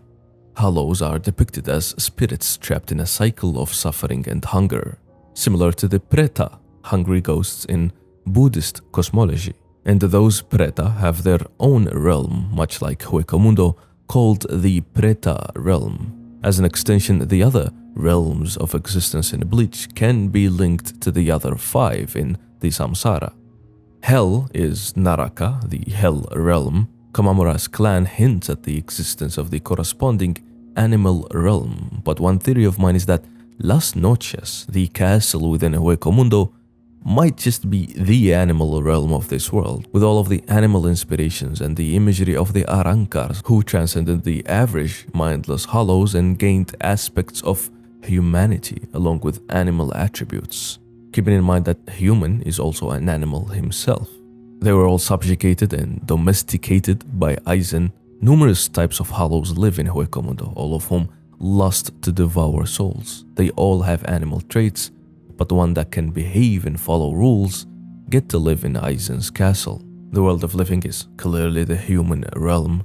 Van den Dijk is most likely the Ashura realm, and Soul Society is the Deva realm. In many interpretations, the Ashura realm and the Deva realm are considered opposites, just like the Quincy and Shinigami's rivalry and opposition. Soul Society is where most of the Buddhist influence and themes can be found. The culture, the system, the names, vibes, and traditions, they are mostly Japanese and Asian inspired. Hueco Mundo is obviously inspired aesthetically and linguistically by Spanish and Latin cultures. Kubo said he uses Spanish in the names of things related to hollows and arancars because he finds the language sound bewitching and mellow, and it suits their passionate and enthusiastic nature. For someone that can hide a whole esoteric passage about enlightenment in one portion of a character's name through kanji that leads to a lot of references and hidden secrets, he can also just name things for the vibes. For example, Grimjo and Ulquiorra are named after two of his favorite architects, Nicolas Grimshaw and Patricia Urquiola. Why is Kubo a fan of architects? The Spanish names and influence extends to the show's soundtracks as well, along with the German lyrics and orchestras of the Quincy's, who are associated with the German language and culture due to key reasons: to symbolize a foreign, non-Japanese influence, to reflect the cold and methodical nature of their fighting style, and to draw parallels from historical German groups like the Teutonic Knights and various other religious and military symbols and aspects. Kubo mentioned that he would like to base something around the French language in the future, and the only candidate left in Bleach's cosmology is the Hell realm. Quite lore accurate if you ask me. Going back to the Arancars, there are more classifications applied to them. Ones decided by Sosuke Aizen after he took over and created his own army of them. This classification follows a numerical order for the name of these Arancars, the Numeros. Numbers 11 to 100 are Arancars that compete to rise in rank and possibly get promoted to become Espada themselves. These are often servants and guards, or mostly followers of the Espada, called the Fracciones. Each Espada has the power and the right to choose his own Fracciones. Grimjo has loyal followers that follow his orders above even Aizen's, since they knew each other since they were adjucious and sacrificed parts of themselves to Grimjo so he can grow stronger and lead them. These are some of the strongest and oldest Numeros, since the Numeros from 11 to 100 are ranked based on age and not strength. Grimjo's Fracciones are Diroy Rinker, Ilfort Grants, Nakim Grindina, Edrad Leones, and Shaolang Kufang. These are numbers 16, 15, 14, 13, and 11, respectively, with Shaolang being the oldest non-espada Arankar. Haribel has her Tres Bestias, Spanish for three beasts, but my headcanon always reads it as three besties, so we'll go with that. These are Emulu Apache, Francesca Milarose, and Sian Son Sun. Noitora has one Fracciones, and that's Testra Lindocros. Just like Stark and Linionets, although that's a really special case, since she's a fragment of his soul. There is Pesce and Dondo Chaka, who were loyal followers of Neliel and still act as her guardians and companions when she was rendered to a child. Baragan also has his own set of followers, and those include Nirge Pardwok, Giovega, Choneng Pao, Findor Kazius, Charlotte Shulon, and Abirama Redder. One thing that is consistent in Bleach is the cool sounding names, no matter how major or minor a character is, especially paired with Kubo's insane character design quality and stylized art style. Huecomundo may be empty, hollow, and grim, but they for sure got swag. All numeros aspire to try and grow powerful enough to become Espada themselves. There are only 10 seats for the Espada, and they themselves can still be demoted and replaced, seen as when Grimjaw loses his hand and is replaced by Lupi. He earned his seat back after getting his hand, his full power, and killing Lupi to retake the number 6. Espada that lose their places are called Privaron Espada, simply previous Espada in Spanish. These get 3-digit numbers, unlike other numeros. Suruchi Sandervici, Gantenbain Mosqueda, and arguably the greatest Arrancar in history, Dordoni Alessandro del Socasio. The Espada, meaning the swords, are the strongest Arrancars in Huecomundo. They consist of some of the most powerful, naturally born Vasto Lords who evolved to that level without the help of the Hogyoku, or ones that evolved with its help beyond most other naturally born Espada. The Espada are not ranked based on age like the Numeros, neither are they ranked based on strength like most people think. They are ranked and numbered based on how much Reiryoku they have, simply the amount of spiritual power. Hollows and Arrancar masks are their hearts. They shield them from the world and lock away their egos and hide their shame. Aizen's army is made of Arrancars that he subjugates and help evolve further. Humans are the opposite of Hollows, and Vizards are the opposite of Arrancar. Ones remove their masks to gain Shinigami-like powers, and the others are Shinigami that gain a mask and a Hollow-like power.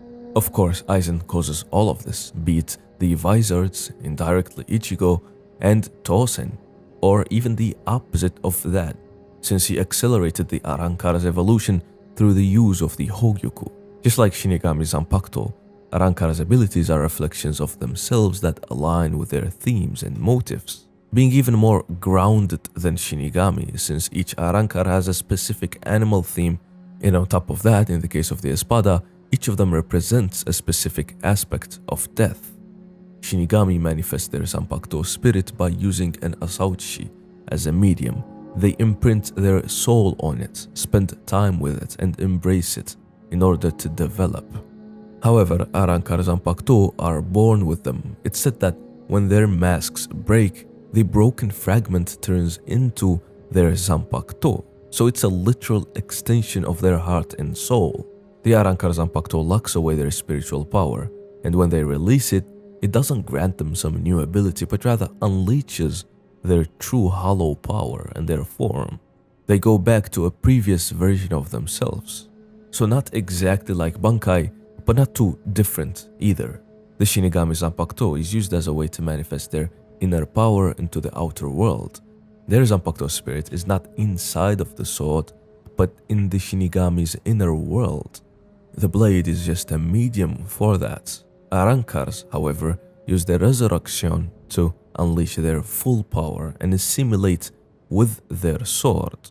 They essentially become complete. The sword is not merely discarded, but reintegrated into their being as they revert to a form closer to their hollow origins. And at last, let's talk about the Espada, the swords of Aizen, the ones on top of the voracious and hollow food chain. Each Espada represents an aspect of death, and that, along with their powers and symbolism, says a lot about the characters and their story. Yami is the simplest and most straightforward Espada. His aspect of death is that of rage. Simply, he grows stronger the angrier he gets, growing large in size and changing form very often. He is the only Espada that has 2 numbers, numbers 10 and 0. He has the most Reiryoku among all the Espada. Not any clear animal theme for him, since it's hard to pin down what exactly he is with the many forms he has. The main first resurrection looks like a centipede, possibly a scolopendra, though a dinosaur or a giant ape are also viable options because of his other form. His primary ability is the anger-induced physical augmentation, when his power, strength, and physical form grow exponentially with his rage, allowing him to store immense spiritual energy and increase his size. As the Espada Zero, he possesses incredible brute strength, enhanced Hero, the skin hardening, and can fire devastating Zero and Bala blasts. He also has the ability to use Gonzui, a unique suction ability to absorb the souls of weaker beings, and can maintain his immense power by sleeping and eating, something that centipedes do.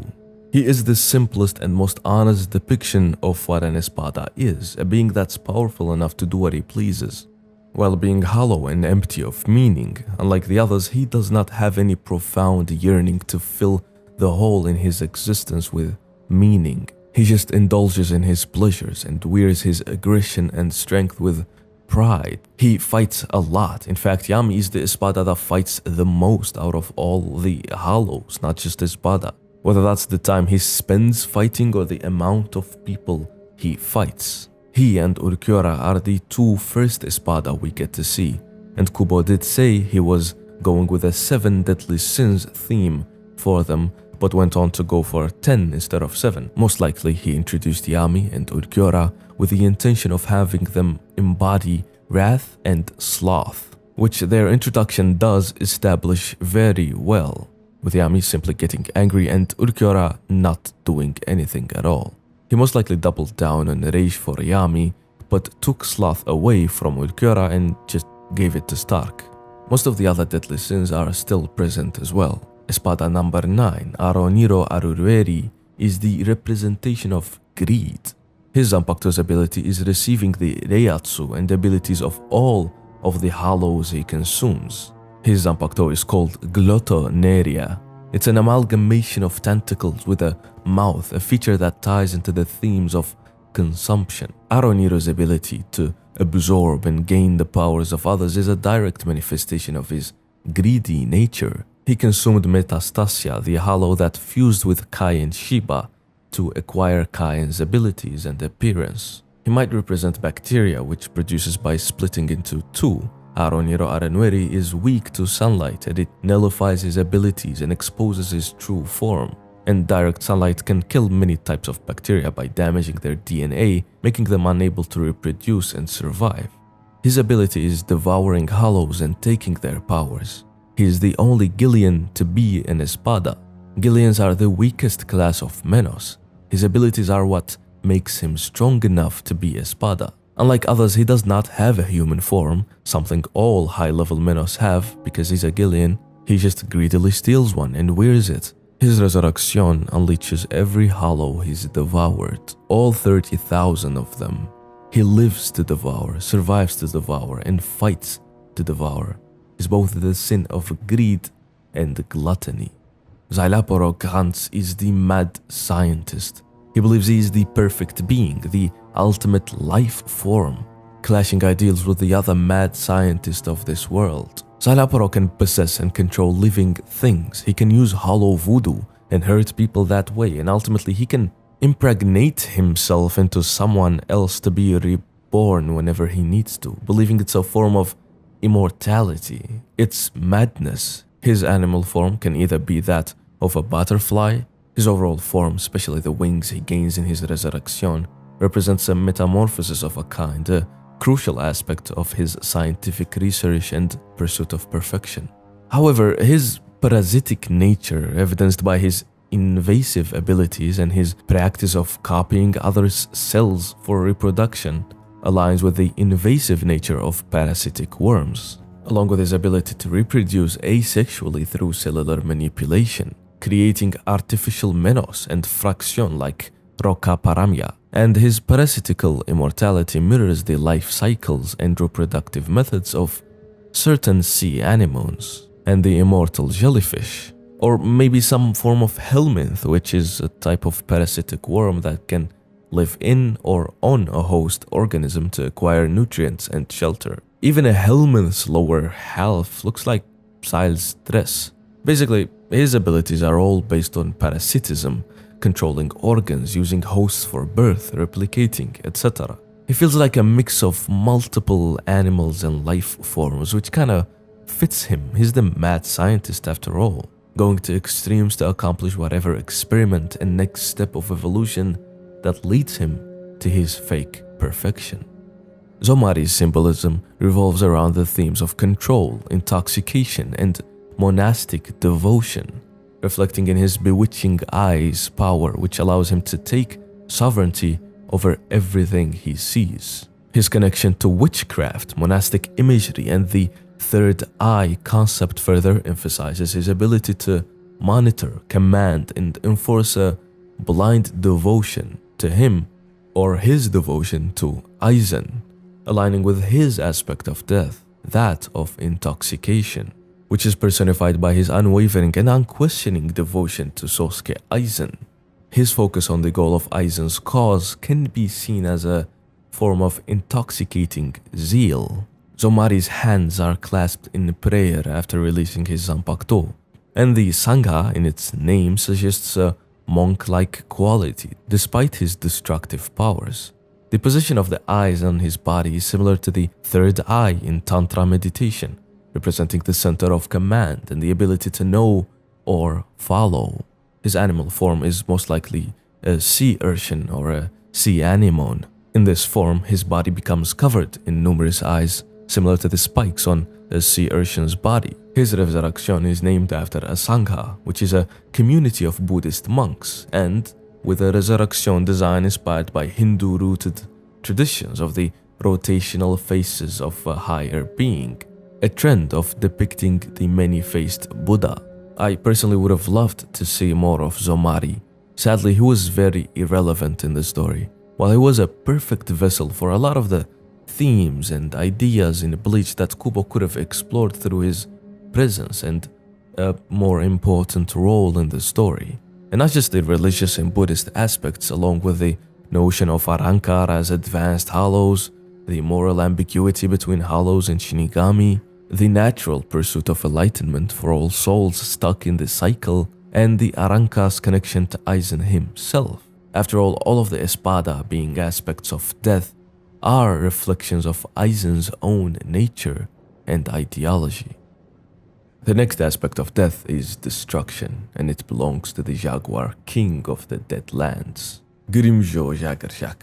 It very clearly manifests in his aggressive combat style and ruthless pursuit of power. He also symbolizes a kingly desire for individual power, a king without a kingdom, who seeks to assert his own superiority and survive by consuming and dominating others. His personality and fighting style embody the core concept of destruction, characterized by a violent and almost savage approach to battle, reinforcing the idea of endless pursuit of growth all hollows have. We see Grimjo gradually grow as an Adjucius, meeting his Fracciones who had all stagnated in growth, offering him their power, parts of their bodies and their loyalty, uniting under his strength and his rule. Grimjo constantly seeks to impose himself as a king, an notion tied to his drive for immense power and a position of ultimate strength. He calls himself a king. He is driven by the need to preserve and affirm his own individuality, casting aside others as shadows and rejecting the idea of remaining subservient. Seen as how he acts without orders and bump heads with those that follow rules and reject chaos.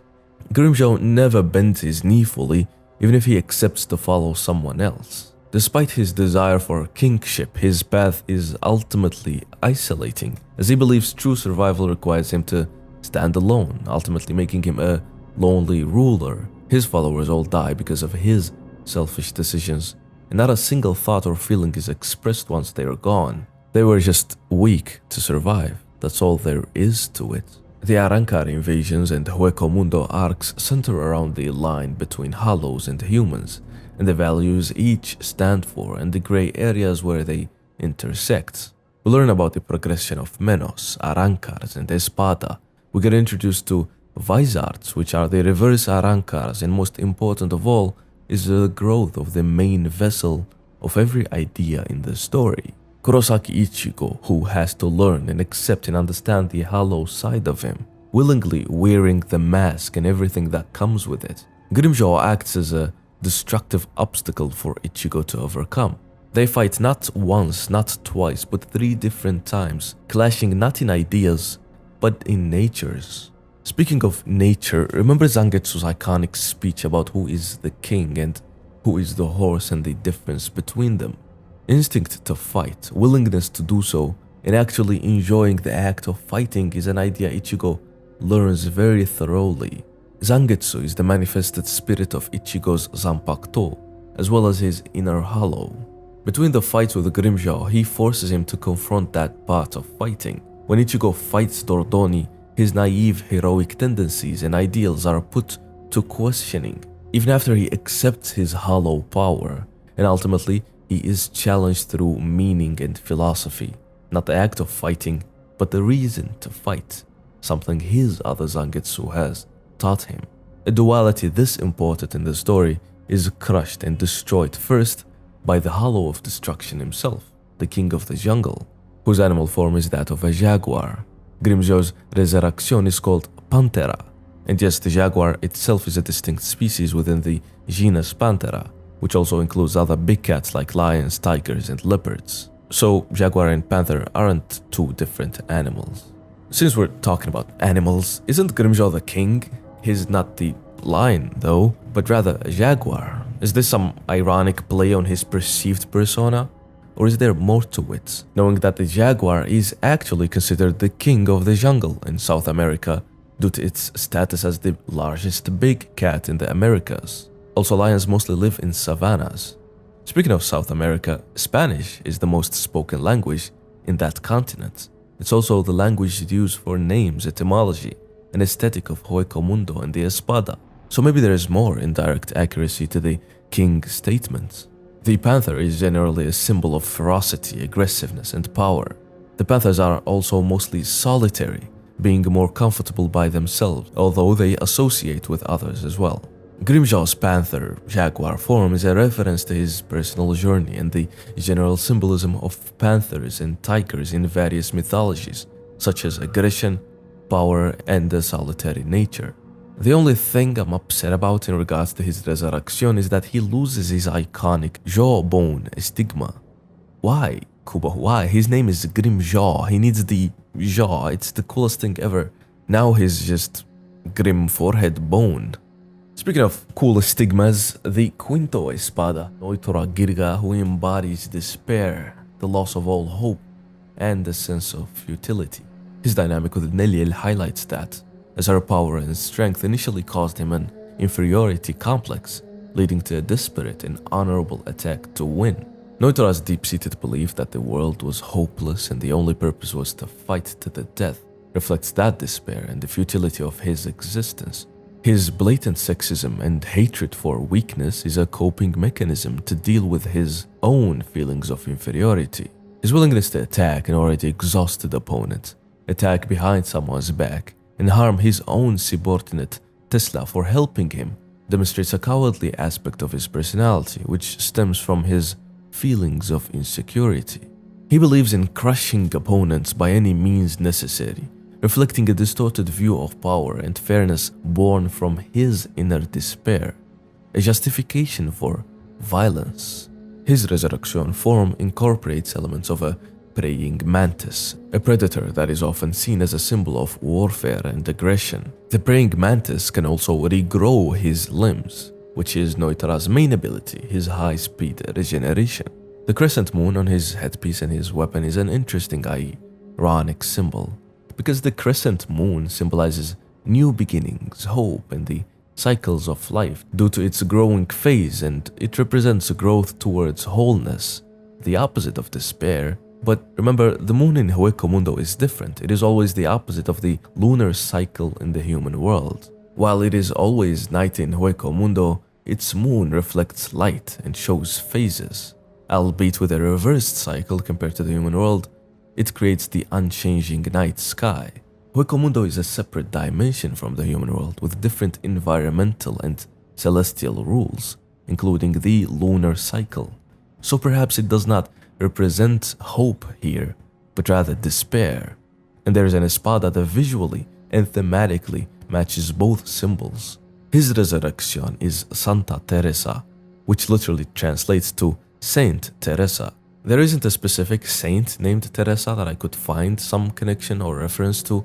However, there have been multiple throughout history. More importantly is that the phrase can also refer to the praying mantis, known as Santa Teresa in Spanish due to its posture resembling prayer. In Japanese, the praying mantis is known as kamakiri, where kama can mean a scythe or a sickle, just like Noitora's unique sanpakuto. Even more, the praying mantis is often associated with female superiority in Western culture due to the tendency of the female mantis to eat the male mantis after mating, a possibly twisted reference to his dissatisfaction with female superiority or being constantly inferior in strength to a female. The kanji of his resurrection reads like crying praying mantis, one full of despair. However, it's only when he meets true and unfiltered violence that he learns the real meaning of despair for himself. When he is overpowered mentally, physically, and shit, even thematically, as Zaraki simply crushes him. The difference between loving the act of fighting itself versus loving winning. Noitora says he wants to die, but he gains more arms and fights better in order to survive. He is proud of his hero, the defensive toughness of the skin, yet he feels fear when it's broken through. He regenerates and heals himself. He does not really wish to die. His pursuit of strength and desire for battle comes to a halt when confronting Zaraki, who is the opposite of everything Noitora stands for. Zaraki does not want to die, or even kill people since that brings an end to battle. Unlike Noitora, he actively nerfs himself and makes himself weaker. Zaraki mostly only uses one hand to grip his sword, in comparison to Noitora's 6 hands. When someone is able to cut Zaraki, he gets excited because they're worthy and strong. Meanwhile, Noitora fears for his life, even though he yearns for death. Even when Zaraki refuses to kill him after he's defeated, Noitora insists, succumbing to his despair. Tres Espada Chia Halibel represents the aspect of sacrifice. She holds a deep personal belief in the necessity of sacrifice, considering the foundation of existence. Her actions demonstrate this philosophy, as she is willing to sacrifice her own life to protect her subordinates. We see her saving female Adjushas as the wild nature isn't often nice to them, believing they should fight together in order to increase their chances of survival. Their bonds are born out of necessity, and sacrifice runs deep in those bonds. Her relationship with her tres bestias are unlike other fracciones and their masters. She gets upset when they are taken out by Yamamoto and promises she will avenge them. The sacrifices of her fallen fracciones provide her with the resolve and motivation to continue fighting, as their deaths would be meaningless otherwise. Even though subordinates themselves sacrifice parts of themselves in order to summon Ion, their strongest attack, a beast of destruction. Haribel's designs include shark fins on her spaulders and a shark tooth-like weapon, linking her to the traits of a shark, ferocity, territoriality, and potentially misunderstood nature. She doesn't typically attack people unless provoked, and unlike other hollows, her mouth was sealed. She cannot devour others, and she never did. The shark motive is further emphasized by her powers, which involve manipulating water with precision. Let's talk about her number 3, which interestingly enough is the same number that was held by Neriel, the 2 main female espadas from the group. Number 3 is often tied to harmony, creation, and divine femininity. Put 3 and 3 together and you get 33, which directly connects to Guanyin, who is the East Asian embodiment of Avalokiteshvara, a compassionate savior who helps those in trouble. She is often portrayed as a beautiful white-robed woman, just like our espadas, white-robed women who help others. The motherhood and femininity theme is strongly rooted in the symbolism of Neliel and Haribel. Both of them confront and act as obstacles to 2 immature and young opponents. Hitsugaya, the youngest and least polished captain, struggling against the motherly stoic, calm, and balanced espada, who represents sacrifice and protection. Noitora is eternally traumatized by Neriel's compassion, innocence, and purity. Connecting their parallel even further is the way Nel asks Ichigo for help once the Quincy take over Huecomundo and hold Haribel captive. They are the only 2 espada that survived after Fake Karakura, and they represent the same number, that of 3, that of 33 manifestations of the motherly and feminine figure. Considering that each aspect of death ties to Aizen, and the fact that Haribel never lost to the enemy, but was rather taken out by Aizen, Haribel's hollow hole is located where her womb should be, and Aizen slashes her in that area specifically, unlike his other strikes. His Zanpakuto Kyoka Suigetsu ties into the water motif. Mirror flower, water moon. Water is Haribel's element and the only elemental power among the Espada. In Eastern thought and religion, water symbolizes the source of life, just like the womb is the source of life. Water represents genesis, fertility, and sustenance. I simply can't help but see implications of Aizen's attack being a metaphor for him putting a stop to something. He attacked her because he was impatient and or disappointed by the Espada, or because he's arrogant and wanted to solo everyone. But the only Espada he took out was her. Why? Haribel and Aizen's Zanpakuto releases look exactly the same. Another odd thing that can be coincidence or not. Is there some loneliness because of the absence of a mother in Aizen's case at play here?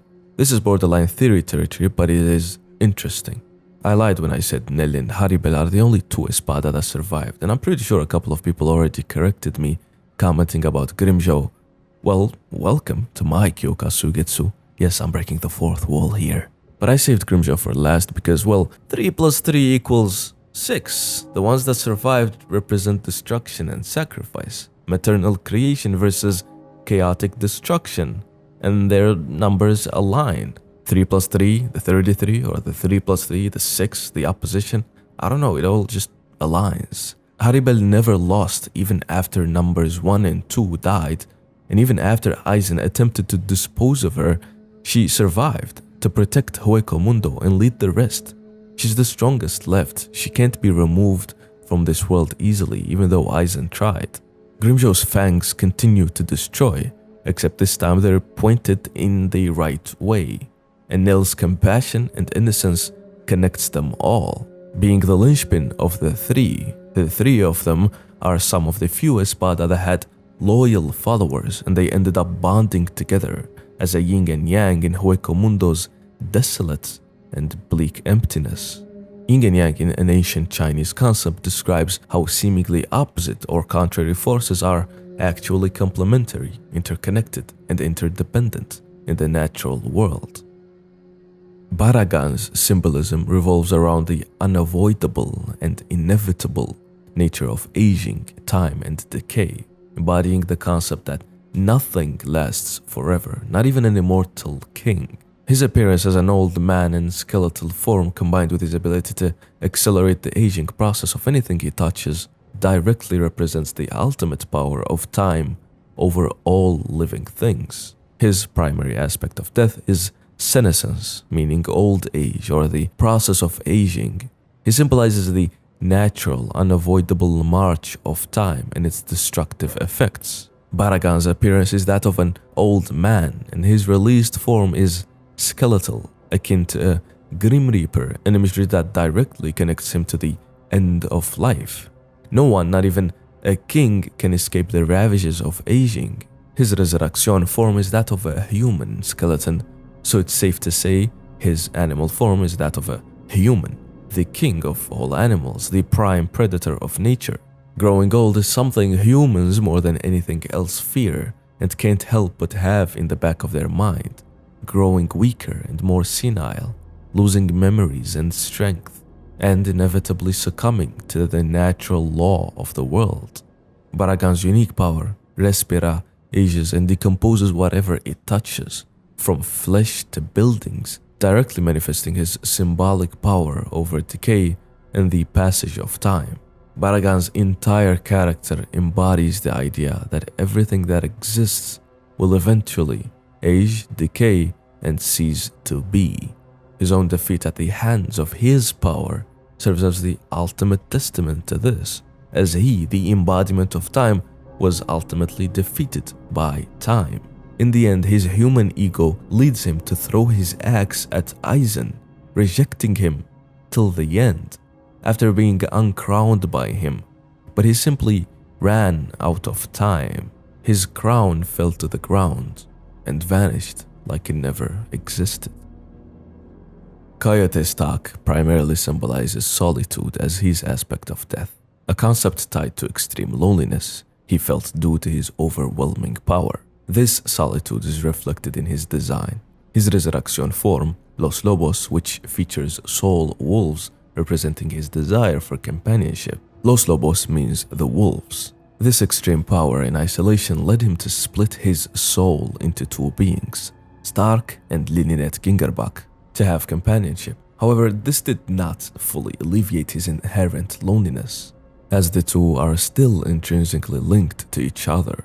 The imagery of the lone wolf is a central theme, as his immense spiritual power previously isolated him from other hollows, forcing him into solitude and making him a lone wolf who was exiled from the pack.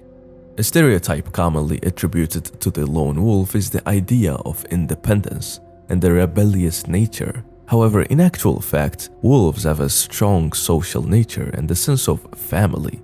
A lone wolf in reality is one that has been driven from the pack, and in most cases he will seek to join another pack or seek to mate to start a new pack of wolves. Stark's enemy was so intense, his solitude so meaningless, he accepted to follow Aizen and work for him, not because he was subjugated and forced into it like Paragon, not because he was tricked into it like Haribel, not because he was ecstatic about it like Zomari, or because he wanted strength and further evolution like the others. He was already too strong that it hurts him now. He would even rather be weaker, just to not be alone. Stark only wanted companionship. He's the only major Espada that has no problem or conflict with another Espada. All of the others clash ideals or dislike one another. Stark is just happy to be there. He's the only one that thinks of the others in his last moments. He represents the scariest part of being a hollow. Once you grow and evolve so much that you reach the top and find nothing there but yourself. Proof that hollows in their nature, biologically and spiritually, are just empty and hollow after all. Stark's position as the number one Espada, the first in Sosuke Aizen's army, is also seen as a poignant representation of Aizen's solitude, as it highlights his singular, isolating power, the loneliness that Ichigo felt from Aizen's blade. The saddest and most potent emotion is his loneliness at the top. The worst fear is living alone, but even worse is dying alone. Stark has to reconnect with Lilianet in order to reach his full power. He just has to turn back to being alone in order to survive. He clashes blades with Kyoraku, who is the one major character that just keeps on losing people and carrying their burdens, another aspect of solitude and loneliness. They are similar in that they are both slackers and rarely take things seriously, but they are different in that one of them has to see the people he loves leave him one after the other, leaving him alone, and the other only ever knew the alienating and soul-crushing feeling of loneliness.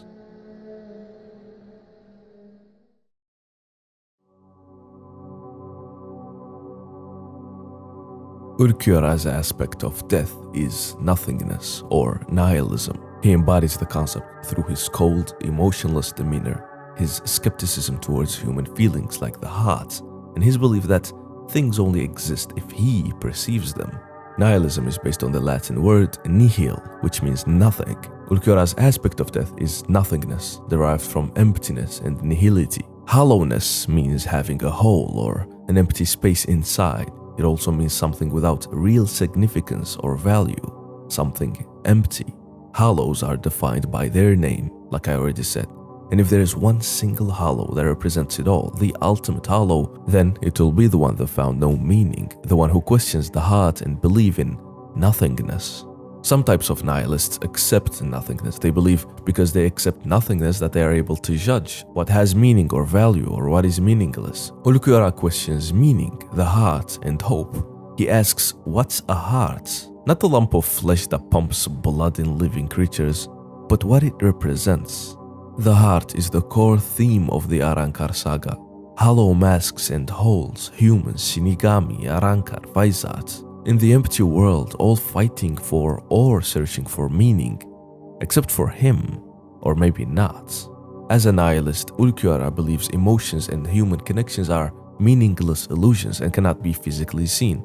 He simply cannot see them or understand them. He feels nothing at all. His eyes see everything, and his mind is analytical and capable and can only see nothingness and futility in trying to prove otherwise. Ulquiorra sees Ichigo attempting to save Orihime even though he is weak and ineffective against him as ignorance. He simply cannot comprehend the thought behind Orihime even having faith in being saved or believing in Ichigo and her allies. The things reflected in my eyes have no meaning. The things that could not be reflected in my eyes do not exist. He determines what exists and what doesn't. He's a nihilist. He needs evidence, valuable substance, or lack thereof. He saw himself like the lifeless quartz trees of Hueco with no color, with no sound, with no scent. It does not interact with anything. It only exists there. He related to that emptiness. It was the closest thing to void that he had ever laid eyes on. Ulquiorra sank into the crystal trees. He embraced them and was embraced by them. He embraced nothingness, became one with nothingness, with the void, non-being. He was able to find something in the end because of Orihime and even Ichigo to a degree, as much as he tried to reject it because he simply could not see it or understand it himself, or because he wanted to see and understand it, and because he couldn't, he tried to reject it. I talked about Grimjaw earlier, about him being the direct foil and antithesis of Ichigo's hollow nature in terms of aggression and violence, and that Ulquiorra is the philosophical rival of Ichigo's everything.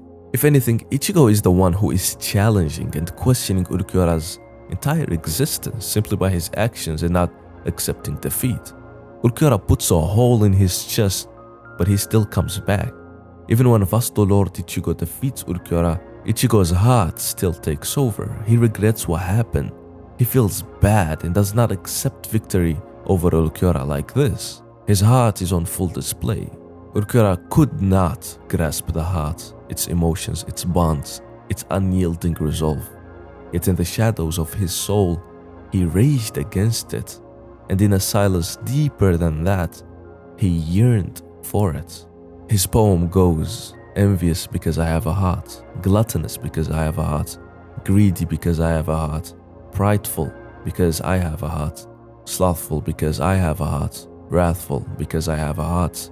Because I have a heart, I lost for all that you are. Again, the seven deadly sins metaphor is back, and this time with the devil himself. The devil has a close relationship with the seven deadly sins since he is the source of sins, and Ulquiorra is the Lucifer of the story. His full name is Ulquiorra Sifar, after all. Ulquiorra saw the heart as the root of pain, of death, of folly, and every shadowed thing. To him it was the hand that guides humanity into the seven sins, the seed of despair, and yet the heart was also the wellspring of meaning. It threatened the stillness of his hollow, nihilistic void, so he turned from it, clinging to nothingness, the only truth he believed he needed. Kurosaki Ichigo, the human he looked down on time and time again, represents the heart. He challenges Ulquiorra's meaninglessness simply by existing and continuing to struggle. Each time he stands up and is strong, a crack in Ulquiorra's world appears. Green is the color of healing, of regeneration, the perfect shade for Ulquiorra, who excels at regeneration. Ulquiorra's releases don't give him any abilities at all, he just becomes stronger and faster. He excels at the fundamental powers that every other espada has. Ironic that he has nothingness to separate him from others, no unique powers, just mastery of all. Unlike other espada who sacrificed their regeneration for more strength, he embraced it. Green is the color of healing, but it is also the color of endurance and stability. Fittingly, number 4 is associated with the color green in numerology. Green is also the color of vision, the eye, and the mending of sights. Very fitting then for Ulquiorra. His green eyes that pierce the soul, his power to restore the very eye he can destroy, and the way his gaze alone speaks the essence of who he is. Green is the color of the heart chakra, and the heart chakra is the fourth chakra, rooted in love, empathy, and emotion. How strange, how ironic, that the very color tied to Ulquiorra is also the one that binds him to the heart he cannot grasp. Black, by contrast, is despair. It cloaks him as the black-winged demon of Hueco a creature of darkness where death and fear dwell. Black shields, it intimidates and dominates. It is power and cruelty, emotionless control. Yet Ulquiorra is also white. It was once all that he was, still bearing fragments of that purity beneath the shadows. But too long as he lingered in the abyss and its embrace, he forgot what lay beyond nothingness. White, too, is death and mourning, yet it is also cold truth, an unfeeling light that mirrors within him. If you really think about it, Ulquiorra was once a human who died. He became a hollow, and his soul was trapped in Hueco and became what he is now. No memories of his past, no vision for his future, and certainly no meaning in his present. As a hollow defined by the cycle of consumption and hunger, Ulquiorra couldn't even open his mouth. Ulquiorra's release is called Murcielago, and that means bats. Ulquiorra is a bat. Bats excel at night. They belong to the darkness. In mythology, bats are associated with darkness and blackness.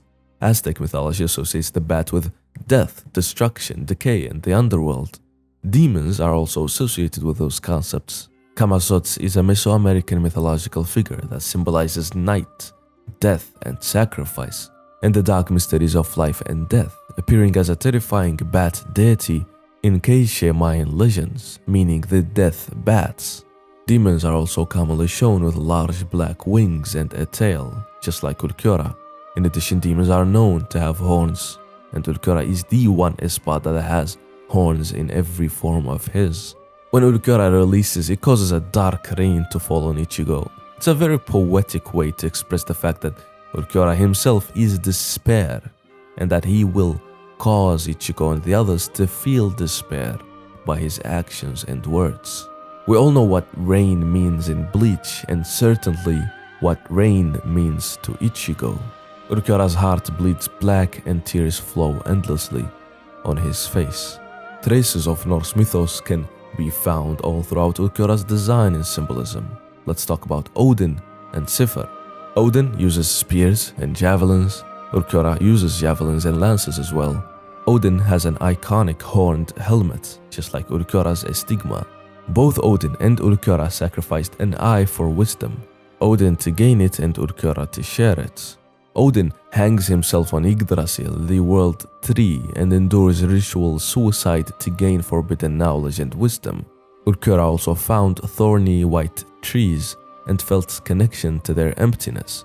He climbed inside, destroyed part of his mask, and that's where he experienced growth as a Vasto Lord. Both Ulquiorra and Odin are extremely intelligent and act as all-knowing and all-seeing figures. They have connection to death and battle. Odin seeks the hidden wisdom of the cosmos, while Ulquiorra grapples with the nature of existence and the meaning of the human hearts. Odin dies by the fangs of Fenrir, the son of Loki. Odin has previously tried to contain Fenrir, but ultimately could not prevent their fateful encounter, battling in Ragnarok and ultimately being overwhelmed by Fenrir.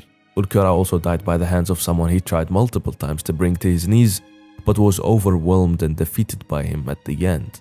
How much of this is intentional and how much is coincidental? I don't fucking care. It's fun, and it's there for us to see, to find meaning in, or not. The bat is a lunar creature, bound to the moon by myth and shadow, and Ulquiorra is the moon, the silence of the moon, its pale glow. Born from a pit of darkness, Ulquiorra was the moonlight within that void. His attack names are tied to the moon. The new moon is birth, beginnings, rebirth. The waning moon is surrender, release, and death. In the turning of the moon's phases lies Ulquiorra's own tale, his arrival from nothingness, and his eventual return to it. The reserved espada who always kept his hands in his pockets and never understood connection, only ever used his hand to point at the futility and emptiness of the heart, its lack of value and meaning. finally reached his hand out for the heart, for connection. Only he decayed and ceased to exist.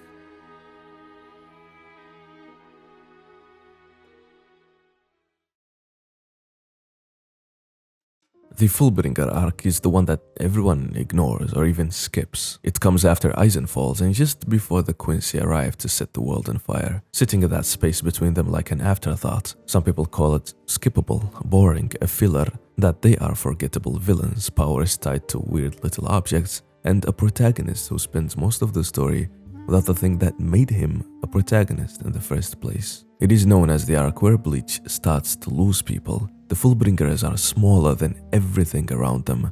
No hellish and Buddhist deities, no kings of the dead, no 1,000-year war. Just a handful of people meeting in a back room, carrying strange powers that live inside the things they care about. But that distinction in itself makes them unique. And that criticism misses the one thing that makes this arc very important. This is the only part of Bleach where the story stops pretending. Every other faction gets to feel like it earned what it has. The Shinigami trained for it, the Quincy inherited through blood and weight in vigilance. The Hollows tear their way up a food chain of the dead to take it for themselves. Everything is earned, inherited, or stolen through strength. Either way, the power belongs to the person holding it. It is theirs. Fullbring is the exception. It was never theirs to begin with, and that is a truth the story tries not to talk about, because Fullbring is a power you are born carrying. You didn't earn it, you didn't choose it. And if someone strong enough wants it, you can lose it. It doesn't come from a bloodline, a discipline, or some higher stage of evolution. It comes from an internal wound, and not even one that belongs to you. It's the residue of a theft carried inside the body that never agreed to carry it in the first place. Once you see that clearly, you start seeing it everywhere. In the badge, in the family they built, in the man who can rewrite your past, in the sealed deity at the center of the world. The arc is small because it has to be. You can't show someone the foundation of a house while they're still looking at the towers. So this feels like the throwaway arc, even though it is one of, if not the most character-driven in the story. It is a confession, a story about people who belong nowhere, carrying power that was never theirs, inside the world that had already been stolen long before any of them was born. The most human faction in Bleach, and the most stolen.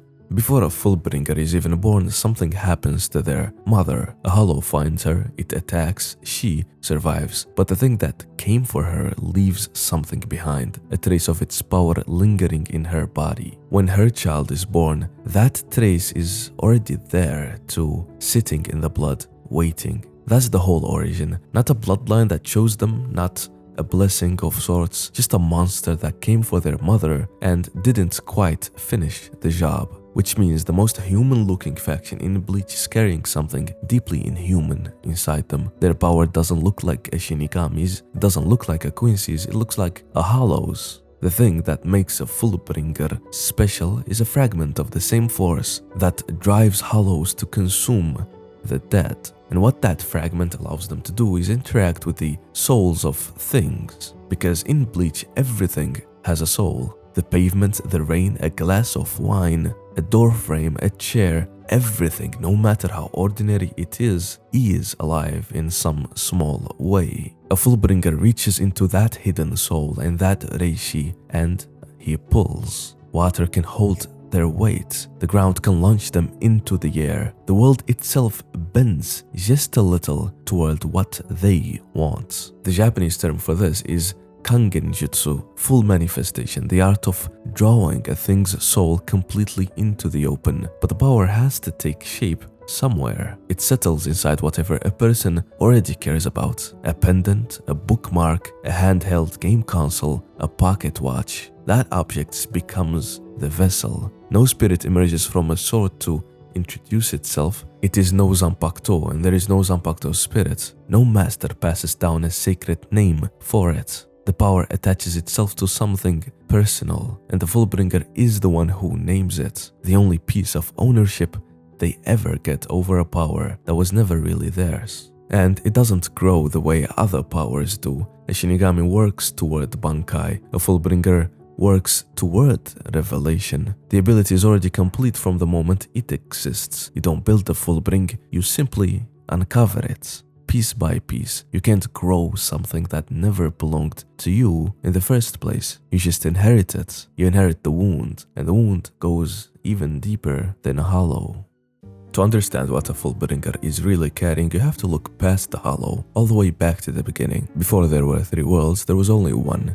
And in that world, a being appeared. Not a king, more like a protector. Something that stood between life and death and kept the chaos from swallowing everything. Then the most powerful souls of that era, the ancestors of Soul Society's noble families, did what most powerful people tend to do when they find something they can't control. They took it, captured the Guardian, and used its power to split the original world into 3. And to make sure it could never undo what they had done, they tore it apart, its arms, its legs, its organs cut away, scattered and hidden. What remained of its body was sealed inside the crystal. That's, of course, the Soul King. One character in the novels uses a more honest description, a sacrificial lamb, both a savior of sorts and a victim at the same time. The entire structure of existence in this broken world rests on his body, mutilated, and he never chose its role, kinda. This is where the Fullbringer story changes completely. When the Soul King was torn apart, the pieces didn't just die, they drifted. Some eventually find their way into living form. The novels even give these fragments a name, the nails of the Soul King, tiny pieces of a divine corpse, lodged inside ordinary people who have no idea they're carrying them. That's what a Fullbringer is. Not a human carrying a fragment of a hollow, but a human carrying a fragment of the Soul King. The hollow that attacked their mother was only the doorway, the thing that passed through that doorway, the thing that settled inside the unborn child and remained here, was a piece of the murdered guardian the entire universe was built upon. The most human faction in Bleach is carrying the most stolen thing in this world, and they don't even know it, which is exactly why they were kept hidden. The clan responsible for preserving Soul Society's history and deciding what parts of that history survive buried the existence of Fullbringers for centuries, because a Fullbringer is evidence, living proof that the world was built on a crime everyone agreed to stop talking about. Get rid of the evidence and the story stays intact. This is the truth underneath everything else. Every Fullbringer is walking around with a stolen piece from the Soul King, in a world that was stolen from him first. So picture it, you're carrying a piece of a murdered quote-unquote deity. You don't know it, and the people who buried that secret would rather you never learn that truth. You're alone with power you never asked for, trapped in a body that never quite feels right. You can't be a normal human being. Then one day someone finds you, someone like you, someone who says, "Come with me, you're not the only one." That's how execution starts. It wasn't as a form of conspiracy or a secret society, but as a refuge. Ginjo brought them together one at a time, people who had been feared, exploited, or pushed aside because of the thing living inside them, and gave them somewhere they belonged. To them, he was a savior. They became a found family of outsiders, building a life together out of a back room. For a while, that was enough. A place where nobody had to be alone. And like every Fullbringer, their powers lived inside the things they cared about. Tsukishima's was tied to a bookmark, Riruka's to the dolls and trinkets she loved, Yukio's to a handheld game console he was never without, Jackie's to a pair of boots, Giriko to an old pocket watch. But the character who kinda captures the whole idea without realizing it is Kiriko. Giriko inherited a pocket watch. His family called it the good luck watch. It had been passed down for generations, and to him it was more than a family heirloom, but rather a talisman of sorts. He spent 20 years praying to it. Then he learned what it really was. To test the limits of its powers, he killed his wife. Not with a weapon, not with his hands, simply by deciding she would die. And as she lay there dying, he tried to undo it, but he couldn't. The hesitation cost him his eye, and in that moment he finally understood what he'd been doing all those years. He hadn't been praying,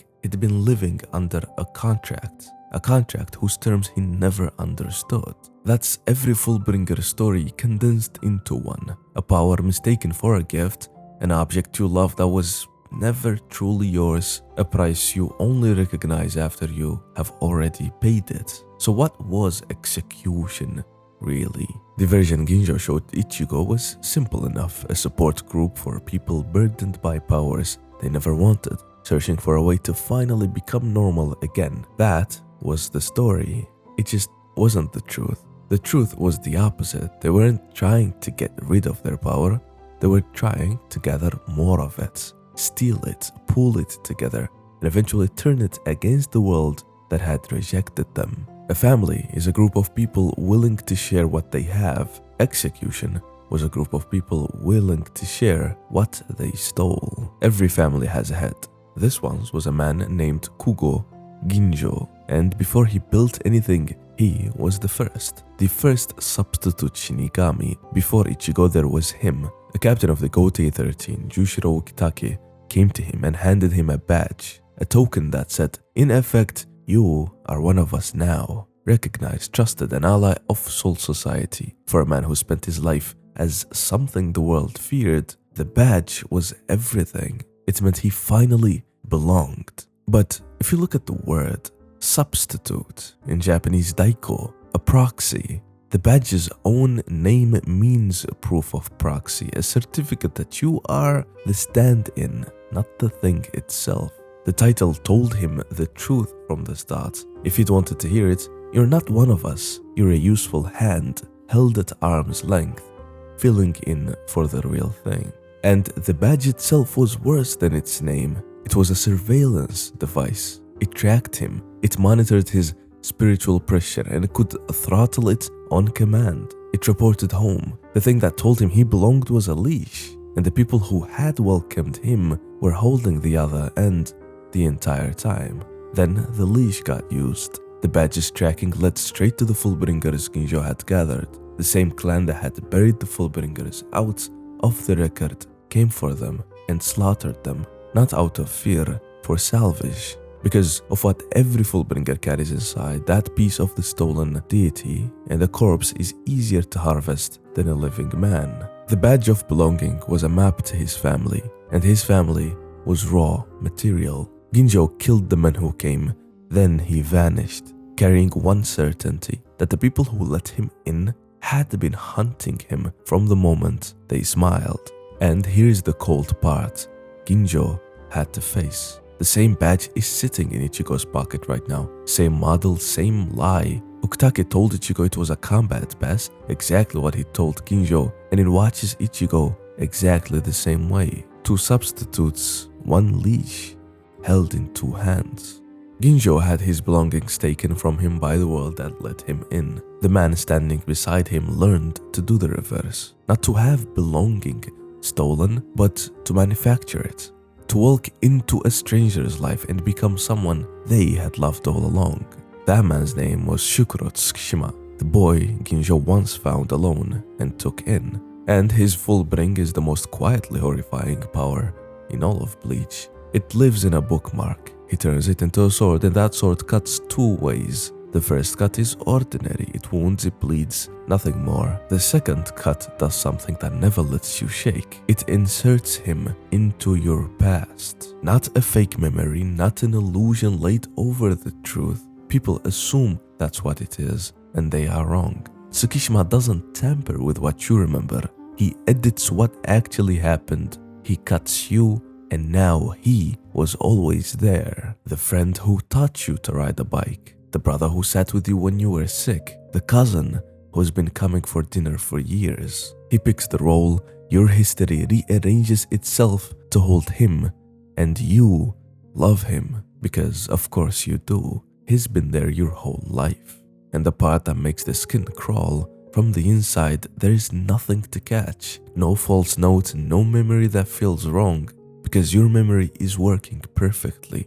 It is faithfully reporting a past that someone reached into and simply rewrote. The record is forged, and the record is all you are. There is a philosopher's idea sitting underneath this. John Locke argued that you are not your body and not your soul. You're the continuous thread of your own history, your experiences strung one after another into a self. Pull the thread and the self comes with it. He doesn't lie to you, he rewrites the version of you that would have been better. Look at what he does with it. He walks through Ichigo's entire world and stitches himself into all of it. Orihime, who would have died for Ichigo, throws herself in front of Tsukishima to shield him. Chad raises a fist at Ichigo to defend him. Ichigo comes home and his family is delighted. Their dear cousin has come to visit. Everyone the boy loves now loves a man who was never there. And Ichigo is the only one still holding the real past, which makes him the crazy one, the liar, the stranger in his own life. That is the cruelty of it. It's not pain, it's isolation. To be the last person alive who remembers the truth, surrounded by everyone you love, everyone of them certain you are the one who is wrong. He even did it to his own side. He cut Ginjo, he cut Execution, so they would seem like his victims too. So the whole story pointed one clean way. He didn't just rewrite people, he authored a narrative and made the cast believe they had lived it. Now simply try to hold that fact to what we have already seen. A noble clan reached into the history of the whole world, cut out the truth and stitched in a lie. And the civilization has believed the forged version ever since. Faithfully, with no false note to catch, the dismembered deity, the buried witnesses, the world standing on a cover story. Tsukishima does the exact same thing, the identical act. He just does it to one person. That is the secret this arc is keeping. Belonging in Bleach was never something you have, it's a record. And whoever holds the pen, a clan that runs the world, a swordsman with a bookmark, owns you too, and who you are, and who you love, all the way down. Steal the record and you steal the self. But a record can be rewritten in both directions, and there is one Fullbringer whose entire power is the act of putting it back. That Fullbringer is not in Execution, because here's the thing you don't even see in the anime. You have to go to the novels for it. The two most important Fullbringers in all of Bleach were standing next to Ichigo the entire time, and nobody, not the story, the fans, not even the two of them, ever called them what they are. Sado Yastora and Inoue Orihime. Chad and Orihime, Fullbringers both, their power seeded in them since birth, the same buried fragments as everyone else. And it woke in them, not through training or a pact, but just by standing close to Ichigo, whose spiritual pressure turned their town into a place hollows came hunting. They didn't go look for it, it bloomed in them because they loved someone and stayed near him. For years the story explained it away. Chad's strength was just something Ichigo's pressure pulled out of him. Orihime's power looked like a soul reapers, sentient little spirits with their own names, behaving for all the world like a Zanpakuto. So nobody saw it. The category was sitting in plain view, quietly taken off the table for the two people who carried it in the purest form. Let's look at Chad first, because Chad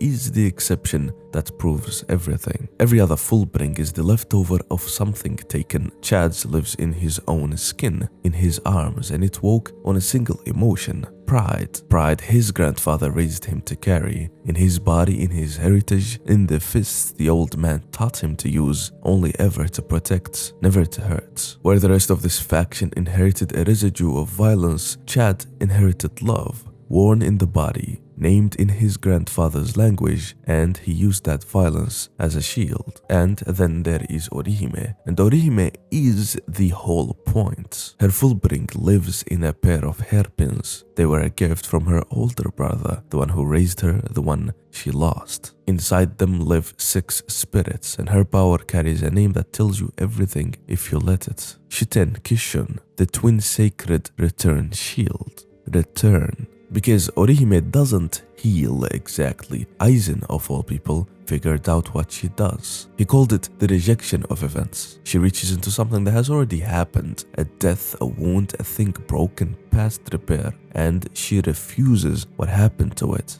Returns the target to the way it was before the harm, as if the event never occurred. It does not regress time, it does not rewind space, it removes the cause. so the damage was never done. Aizen said it trespasses into divine territory, and the phrase at the heart of it is two words: I reject. And if you put her next to Tsukishima, both of them Fullbringers, both of them reach their hands into the past, into what has already happened. Tsukishima cuts and inserts an event, writes himself into your history, and takes the self that grew there. Orihime speaks and rejects an event. She lifts the harm out of your history and hands you back the self it stole. He fabricates a past, she refuses one. He takes, she returns. Tsukishima rewrites the past to take from you, Orihime rejects the past to give something back.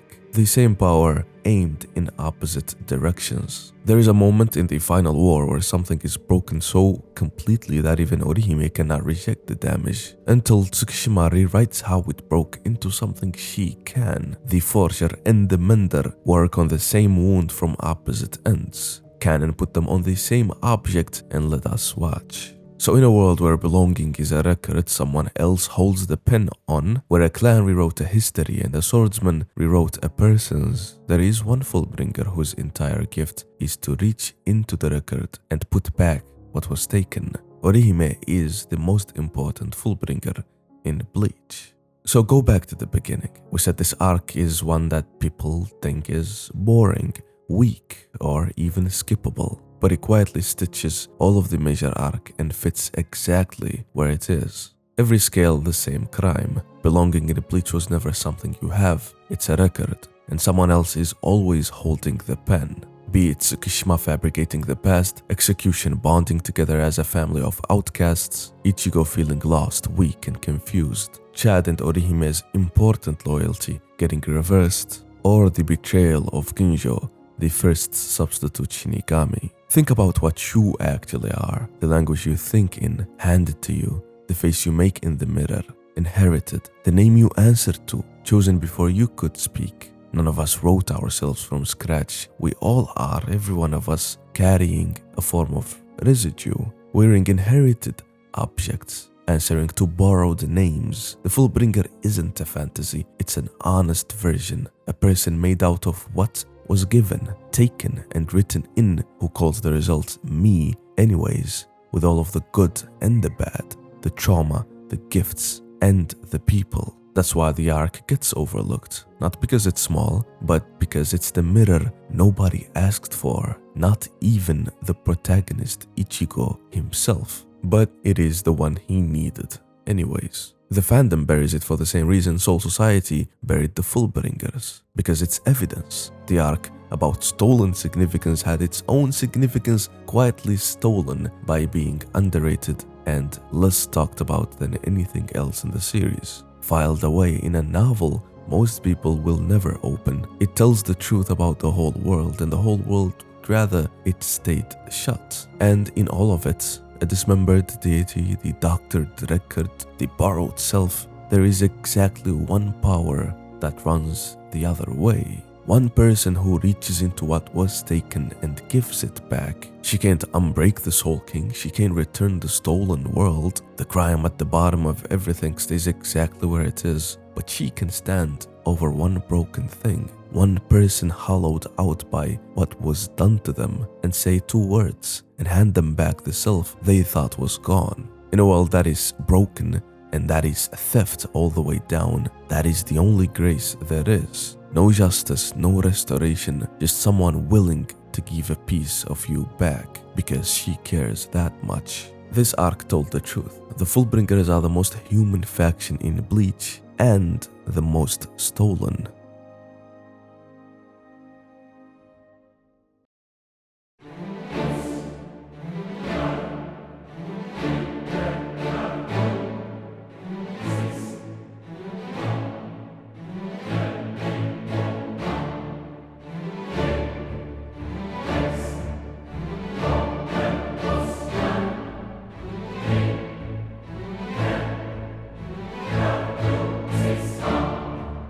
The Quincy are among the most mythologically dense constructs in Bleach, a series that has always used religious and symbolic architecture more seriously than its shonen contemporaries. On the surface, Quincy read as a foil to the Shinigami, where Shinigami purify, Quincy destroy, Where Soul Society operates through institutional hierarchy, the Vandenreich operates through absolute theocracy and totalitarianism. But a deeper design of the Quincy draws from a specific and deliberate well. The imagery, terminology, and theological weight of Abrahamic tradition, filtered through the particular lens of Germanic and Hebrew source material. Their patriarch's name alone announces this. Yuhabaha is a direct rendering of the Tetragrammaton, Yahweh, the unspeakable name of God in the Hebrew Bible. He is framed not as a conqueror with political ambitions, but as a deathless figure, the origin of a people, the father of a lineage that carries fragments of his soul,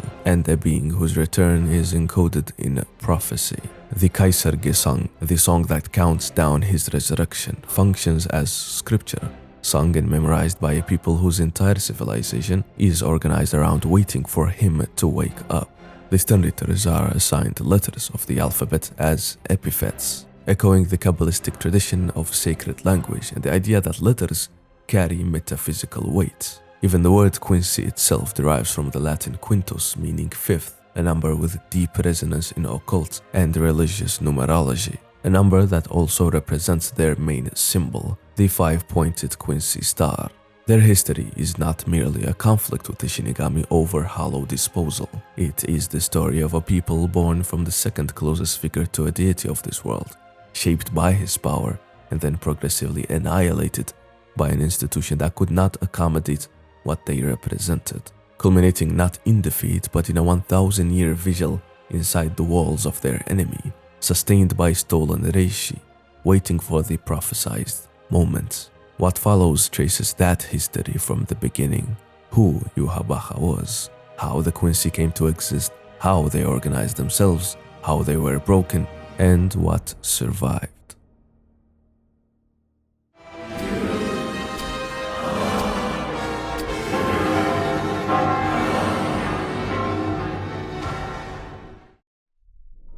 Yuhabaha's name comes directly from Yahweh, the Tetragrammaton, the four-letter name of God in the Hebrew Bible, which appears nearly 7,000 times in the text and is never spoken aloud. Jewish tradition substitutes Adonai, Lord, whenever the letters are encountered in reading, because the name itself is considered too sacred for ordinary speech. Adonai is also similar to the name of the Soul King, Adonaios, further confirming the origin. Kubo rendered these four letters into Roman script, added a vowel for readability, and gave the result to his villain king. That vowel that allows us to even read his name being A, the very letter Yuhabaha holds the power of, the Almighty. What this does for the character, beyond the obvious signal that he is operating on a theological scale, is position him in a very specific kind of relationship with the people he leads. The God of the Hebrew Bible is not an abstract force. He enters into specific covenants, grieves specific losses, acts in history in ways that are responsible and relational. He is defined as much by his relationship to his people as by his power. Yuhabaha is built on this model. He is not simply the strongest Quincy, he is the being the Quincy are made of. It is also important to note a fact the arc reveals late. Yuhabaha is the son of the Soul King, the supreme entity of the Bleach universe, the being whose existence maintains the boundary between the three worlds. This makes Yuhabaha not simply a powerful enemy, but a figure with a direct claim on the cosmic order, the heir of the being the Shinigami, imprisoned and mutilated to maintain their system. His war against Soul Society, from his perspective, is not just a war of revenge for the Quincy genocide, it is a son reclaiming a world that was built on his father. Before we continue with Yuhabaha and break down everything that he is and everything that he represents, let's take a look at the timeline and try our best to understand the history and chronological events that gave birth to Yuhabaha and his people and their importance within the broken world of Bleach. Yuhabaha was born approximately 1,200 years ago as the son of the Soul King. though the circumstances of his birth, including who his mother was, are never explained. Does he even have a mother? What exactly is meant by him being the son of the Soul King anyways? Is it a biological birth or a spiritual one? Knowing what they are and how they function, it would make more sense for it to be the latter in the messed up spiritually dense cosmology of Bleach. Yuhabaha came into the world blind, deaf, unable to speak or move. What he possessed, however, was an involuntary power. Fragments of his soul would transfer into anyone who touched him, healing them or granting them strength, regrowing their limbs, giving sight to the blind and strength to the weak. When those people died, their souls returned to him, and through this gradual accumulation, he eventually regained his senses and his body. The people touched and empowered by him became Quincy, humans capable of manipulating Reishi. Notably, Quincy existed before Yuhabaha, though rarely, born every few decades. These early Quincy were considered failures and were historically called. Yuhabaha recognized them as sharing his own nature and sought them out. How exactly this pre-existing Quincy lineage relates to the broader race he came to lead is not clarified in the canon. In time, Yuhabaha founded the Listreich, a Quincy kingdom, and waged war to bring all Quincy under his rule. He was eventually approached by Ichibe Hyosube of Squad Zero, who offered terms of peace. The Quincy could unify freely so long as they permitted the Balancers to maintain the order between worlds. Let the Shinigami deal with the Hollows and the balance. Yuhabaha, knowing the three worlds were once one, rejected the offer. Ichibe responded by using the Soul King's own left arm to seal away Yuhabaha's signature ability, the Almighty, leaving him weakened. In this diminished state, Yuhabaha invaded Soul Society and fought Yamamoto directly. He was defeated, stabbed from behind by Chojuro Sasakibe, then finished by Yamamoto, and subsequently sealed away until he comes back.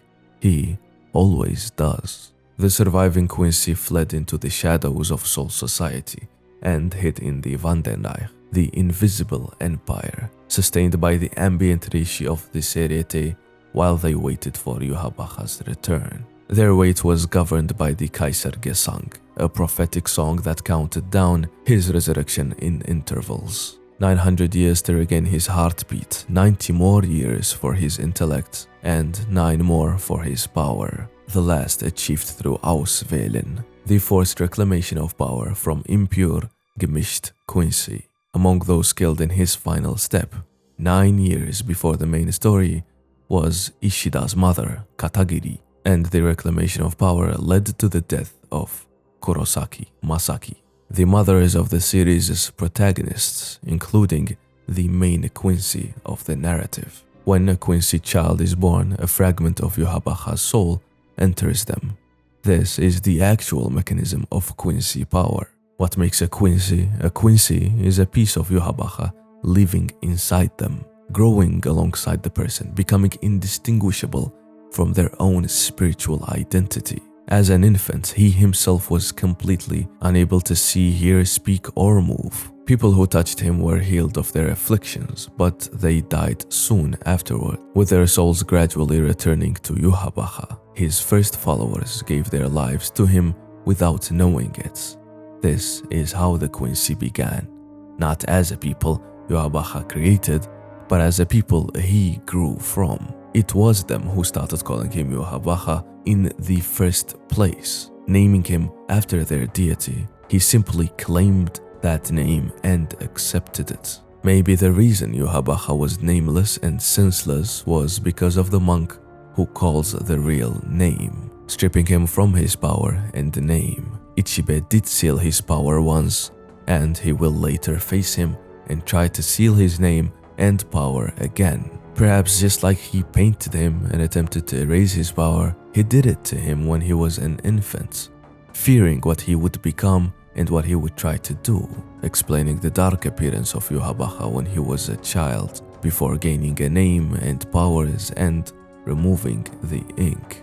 Ichibe was around when the Soul King was sealed after all. Knowing his nature and intentions, this theory carries weight.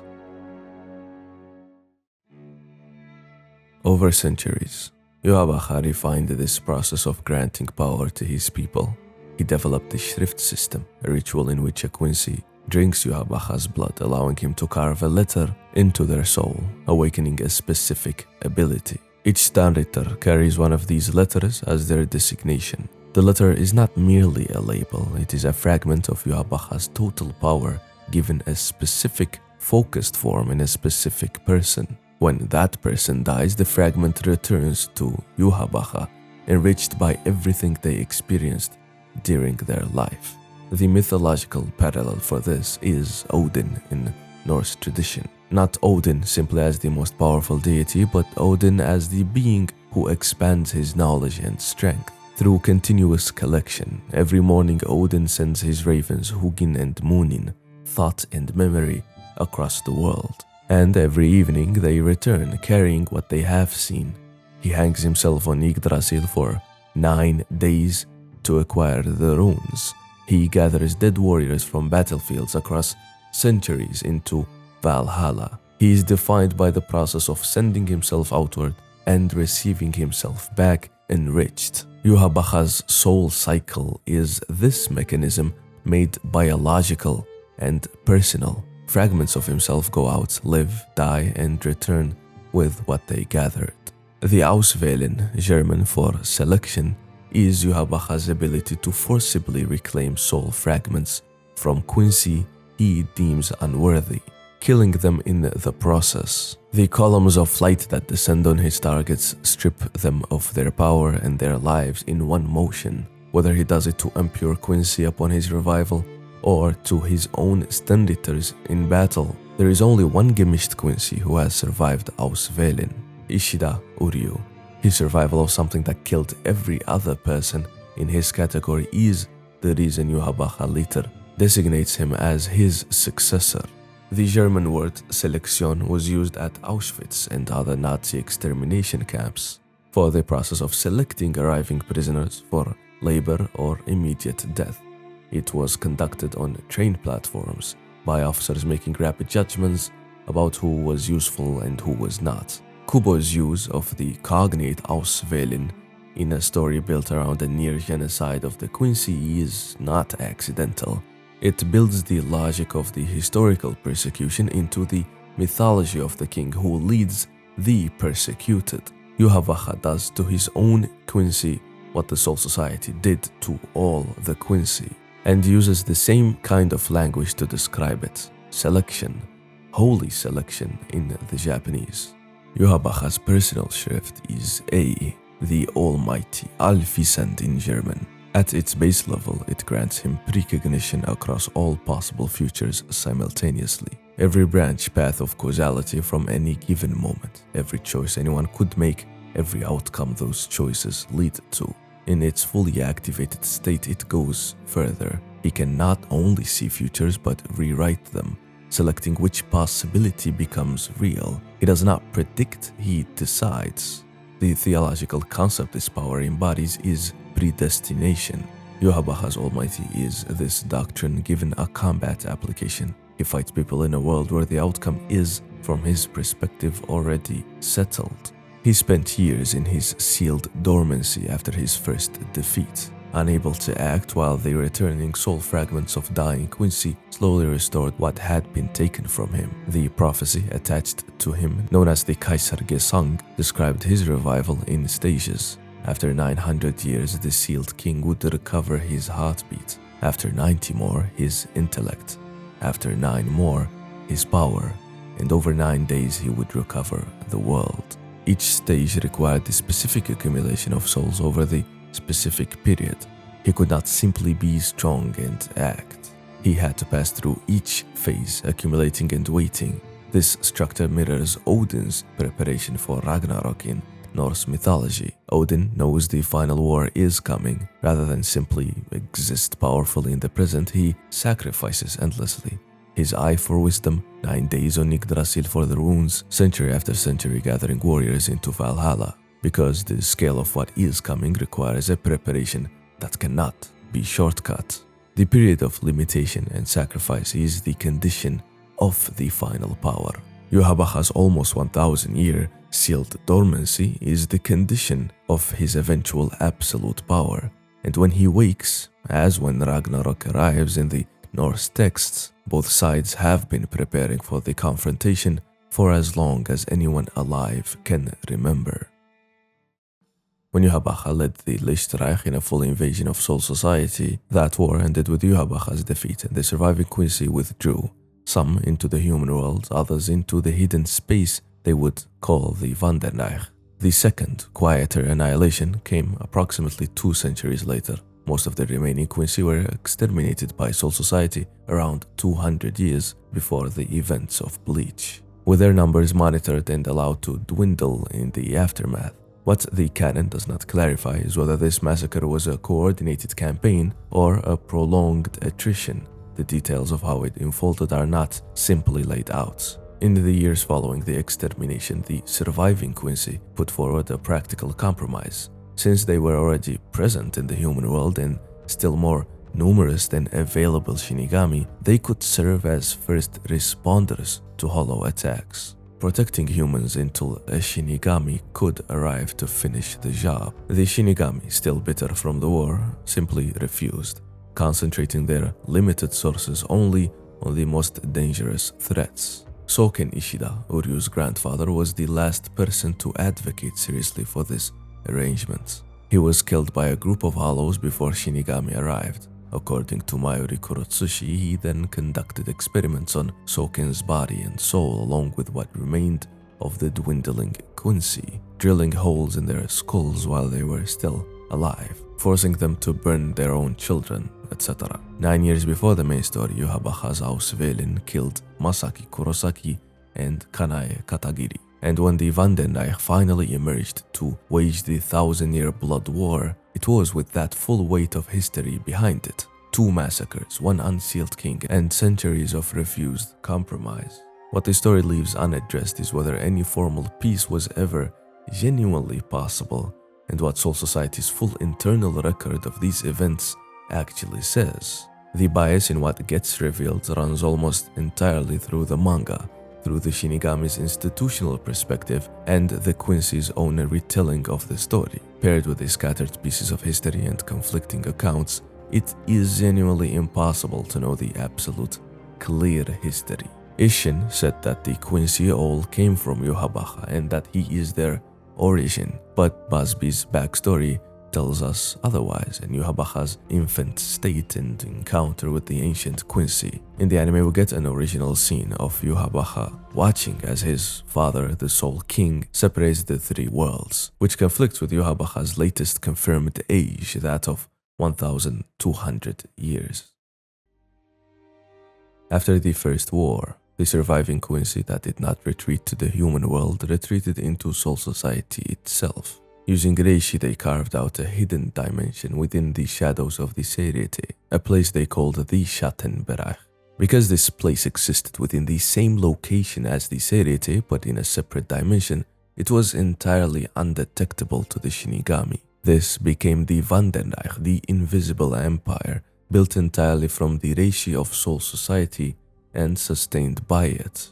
At its center stood Silbern, a vast ice-covered palace surrounded by a city roughly comparable in scale to the Seriete itself. The fact they were already inside Soul Society meant they never needed to breach its walls. They had been hiding within them all along. The Vandenreich was structured as an absolute theocracy or a monarchy under Yuhabaha, with his advisor Yugram Hashvalt serving beneath him. Its military elites were the Stenditter, the Star Knights, each assigned a letter of the alphabet corresponding to an epithet that reflected their particular ability, with power comparable to or exceeding that of the Gote 13 captains. The Schutzstaffel serve as Yuhabaha's personal guard, drawn from among the most powerful Stenditter. Below them were the normal Stenditters, the elite Star Knights, and below them were common Quincy soldiers known as Soldats. The Empire had no civilian class in any meaningful sense, Everyone within it existed in preparation for the eventual war. There was, however, a significant schism within the Quincy population. The distinction between Echt and gemischt Quincy, pure-blooded and mixed-blooded. Gemischt Quincy were those whose lineage mixed with non-Quincy humans over generations. When Yuhabacha performed Auschwellen, it was specifically the gemischt Quincy whose power he reclaimed and killed, deeming their blood impure. The Echt were spared. Not all Quincy remained within the Vandenach. Soken Ishida, a Echt Quincy and a former member of the Vandenach, was exiled after refusing to accept the concept of Quincy evolution, preferring the older Letzt still technique over the newer Vollständig, and opposing Yuhabacha's willingness to kill impure Quincy to restore his own power. When he fled, he used the Gate of the Sun to escape the Schattenberg and took with him a device capable of activating the gate again, the same device his son Ryuken would later use to re-enter the Quincy city. Soken settled in the human world where he raised and trained his son and grandson in Quincy arts while advocating for cooperation with the Shinigami. The Ishida family represents what remained of the Echt Quincy in the human world. Soken's wife, Izumi, was herself an Echt Quincy, and she took the preservation of pure Quincy lineage seriously. To that end, she adapted Kurosaki Masaki into the Ishida household, intending for her to eventually marry Ryuken and continue the bloodline, as Masaki was the last surviving member of another Echt Quincy family. That plan collapsed when Masaki was infected by a Hollow's spirit through Aizen's experiments, rendering a union between Echt Quincy impossible. Ryuken instead married Kanae Katagiri, a gemischt Quincy who served the Ishida family. Their son Uryu was therefore born gemischt. How many other isolated Quincy families may have survived outside the Vandenach in the human world beyond Ishida line? What the full internal social structure of the Vandenach looked like below its military hierarchy, we don't know. However, the reason Uryu himself survived the Auschwellen despite being a gemischt Quincy is because of his unique dormant ability, the antithesis.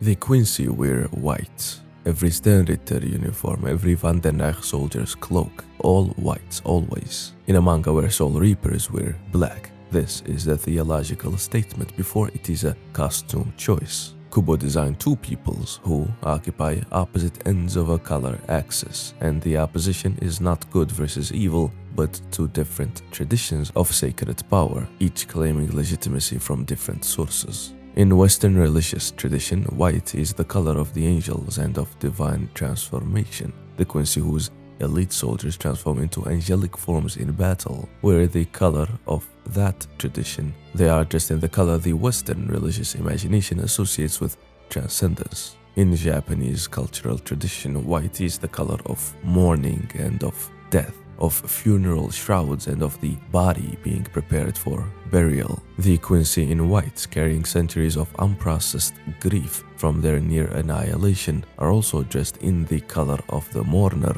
who has not been permitted to stop mourning. And in the Hebrew Bible, the high priest changes into white linen on Yom Kippur, the Day of Atonement. The Quincy, organized around a king whose name comes from that same tradition, wear the color of that highest service. Quincy fight through a cross-shaped spirit weapon, the Quincy cross, worn as an accessory through which the Heilig Bogen, holy bow, is manifested. Every arrow a Quincy fires is formed through the shape of a cross. In Christian iconography, the cross is first an instrumental of execution, and then, through the Passion narrative, the central symbol of a tradition built around the death that led to continuation. For the Quincy, the cross is the weapon through which they fight, which means their entire combat practice is structured around the central symbol of sacrifice and the covenant sealed by death. This is not incidental to the aesthetic, it is the aesthetic. They are people who have survived near annihilation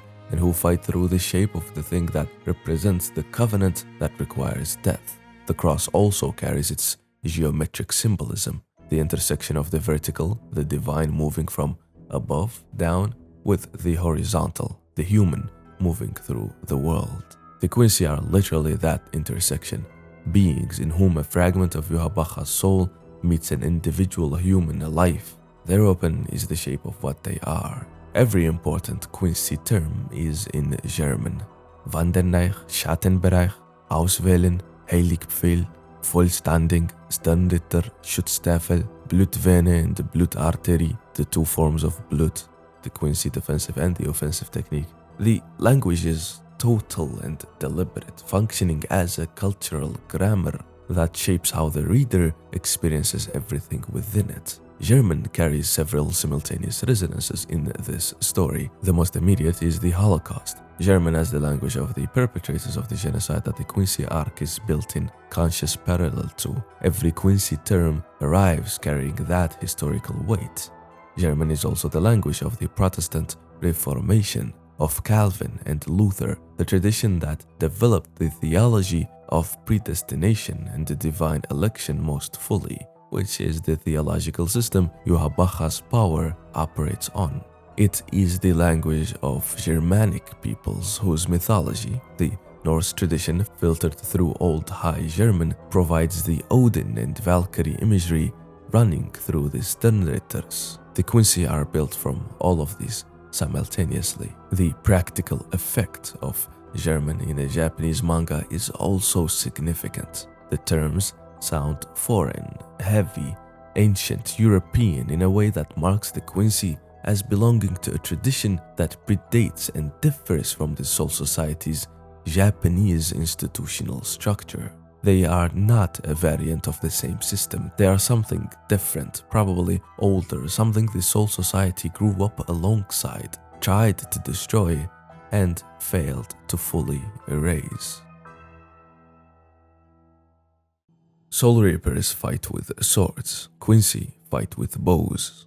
The sword is the weapon of the person who enters conflict directly, who stands in the same space as the enemy, who commits their body to the fight. The bow is the weapon of the person who determines the outcome from outside the immediate confrontation, who aims from a distance, whose precision is the difference between contact and miss, who does not struggle alongside what they are killing but decides it. In myth, the bow is almost universally the weapon associated with divine judgment, delivered from above. Apollo in Greek mythology sends plague across the Greek camp at Troy through arrows, not entering the battle but changing its condition from a distance, his power arriving without warning. In Norse tradition, the death of Balder, the event that triggers the sequence leading to Ragnarok, comes from a single arrow. The archers of Hindu epic tradition, Arjuna in the Mahabharata, Rama in the Ramayana, are the destined figures whose aim is fated, whose shots determine the course of cosmic events. The bow is the weapon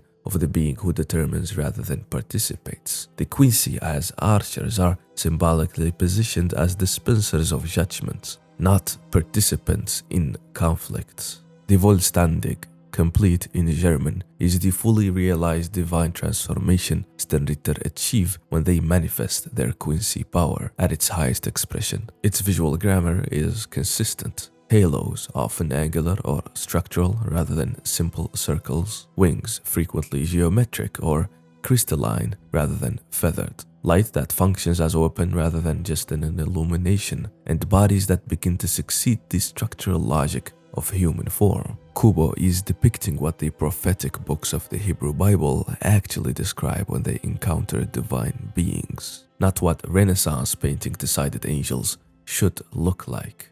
The physical spaces of the Wanderneich are built in the visual language of Gothic cathedrals, soaring vertical spaces, pointed arches, the constant visual emphasis on height, stonework of inhuman precision. Gothic cathedrals were architectural theology. Every formal choice was an argument about the relationship between humans and the divine. The verticality was meant to make the eye move upward, because that is the direction of transcendence. The scale was meant to make the human body feel small against the immensity of what it was built to approach. The Wanderneich cathedral architecture makes this same statement from underground, which changes what it means. A cathedral built above ground reaches toward the sky, aspiring upward. The Wanderreich's cathedral spaces are built in the dark, beneath the institution that tried to erase Quincy civilization. Their grandeur is not aspiration, it is defiance. The message of the scale and the beauty is not we are reaching towards something greater, it is we built this here in the shadow while you thought we were finished, and it's magnificent. The Holy Roman Empire, known in retrospect as the First Reich, was founded in the 9th century and dissolved in 1806, making it a genuinely thousand-year empire. The Nazi Third Reich borrowed the term explicitly, claiming to be the heir of a tradition that had lasted a millennium. The Van den Reich 1000-year theme, Yuhabachas defeated 1,000 years ago. The arc, titled the Thousand-Year Blood War, the Kaisergesang prophecy structured in phases of 999 years, reflects this specific historical number. It is not simply a round dramatic figure, it is the duration of the First Reich the Empire Kubo was reaching toward. The structure of the Holy Roman Empire maps into the Van den Reich's hierarchy as well. The empire was ruled by a single Kaiser, an emperor, whose title was singular and absolute. The only person permitted the designation of majesty. Below him were orders of knights, who served the empire directly. The Stenritter's relationship to Yuhabacha mirrors this. They're not simply soldiers, but an order of elevated warriors, each holding a designation no one else holds, serving a king whose authority is categorically different from theirs. The eagle, the primary heraldic symbol of the Holy Roman Empire and of its Kaiser, appears on Yuhabacha's sword. It is the coat of arms of the institution Kubo was building in fictional form. The more specific and even more interesting template is the Teutonic Knights, a German military order founded during the Crusades in the 5th century. They began as a hospital order, providing medical care for pilgrims and wounded soldiers before formalizing into a military brotherhood. They wore white with black markings. Their leader carried the title of Grand Master. These details map directly onto the Quincy. The Quincy wear white. Yugram Hashvald holds the title of Grand Master of the Stenritter, and Ryuken Ishida, the last pure-blood Quincy in the human world, the man who survived Auschwitz and chose to spend his life afterward as a doctor, almost certainly carries a possible reference to the Teutonic Knights' foundational role as healers. The order that began by establishing hospitals that defined itself through both the sword and medical care has its echo in the Quincy who put down the sword and opened a hospital instead. They were also often brutal and treacherous, as seen in Poland and Prussia, where they seized land, prioritized political power and wealth over religion, often resorting to massacres and forced conversions. The Teutonic Knights were eventually nearly destroyed. After centuries of military and political power, their order collapsed. Funnily enough, during World War II, the Nazis suppressed them and killed many of their members, using the imagery of the Teutonic Knights in their own propaganda while eliminating the actual order. The knights who survived numbered nearly in the thousands and rebuilt as a purely spiritual organization dedicated to hospital work. The parallel to the Quincy is almost exact. A once powerful order of holy warriors, nearly annihilated by another force, reduced to a handful of survivors, some of whom tried to keep the tradition alive in a diminished but unbroken form. All of these parallels, including the obvious Nazi Germany, have been European in nature, aligning with the northern origins of the Quincy. But there is a second layer sitting underneath it that is distinctly American. The Ku Klux Klan called their project the Invisible Empire, a hidden white supremacist nation operating inside an existing country's borders. The Japanese translation of Van den Reich is Invisible Empire. The KKK's white robes originated as Confederate ghost costumes meant to menace black communities by impersonating the dead. Their organizational titles, Grand Master, Grand Dragon, Grand Cyclops, belong to the same theatrical tradition of secret, sacred hierarchies as the Stenritter's Grand Master.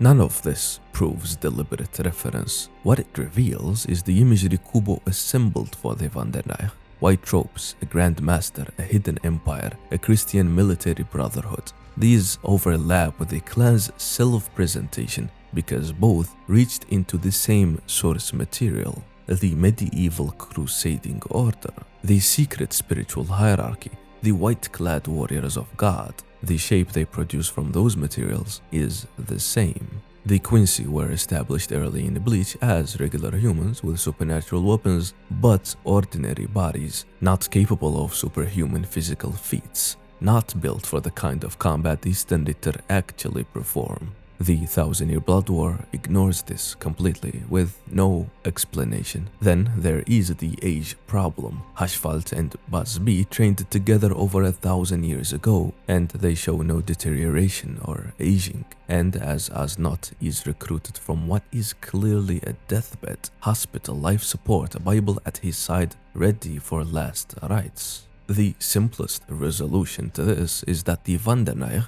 is populated by the dead, not humans who survived the genocide and hid their aging bodies in the Shadow Realm for centuries, but people who actually died and were retained as Quincy, as deathbed recruits spirited away before complete dissolution, in a dimension that exists precisely at the literal boundary between the living world and soul society.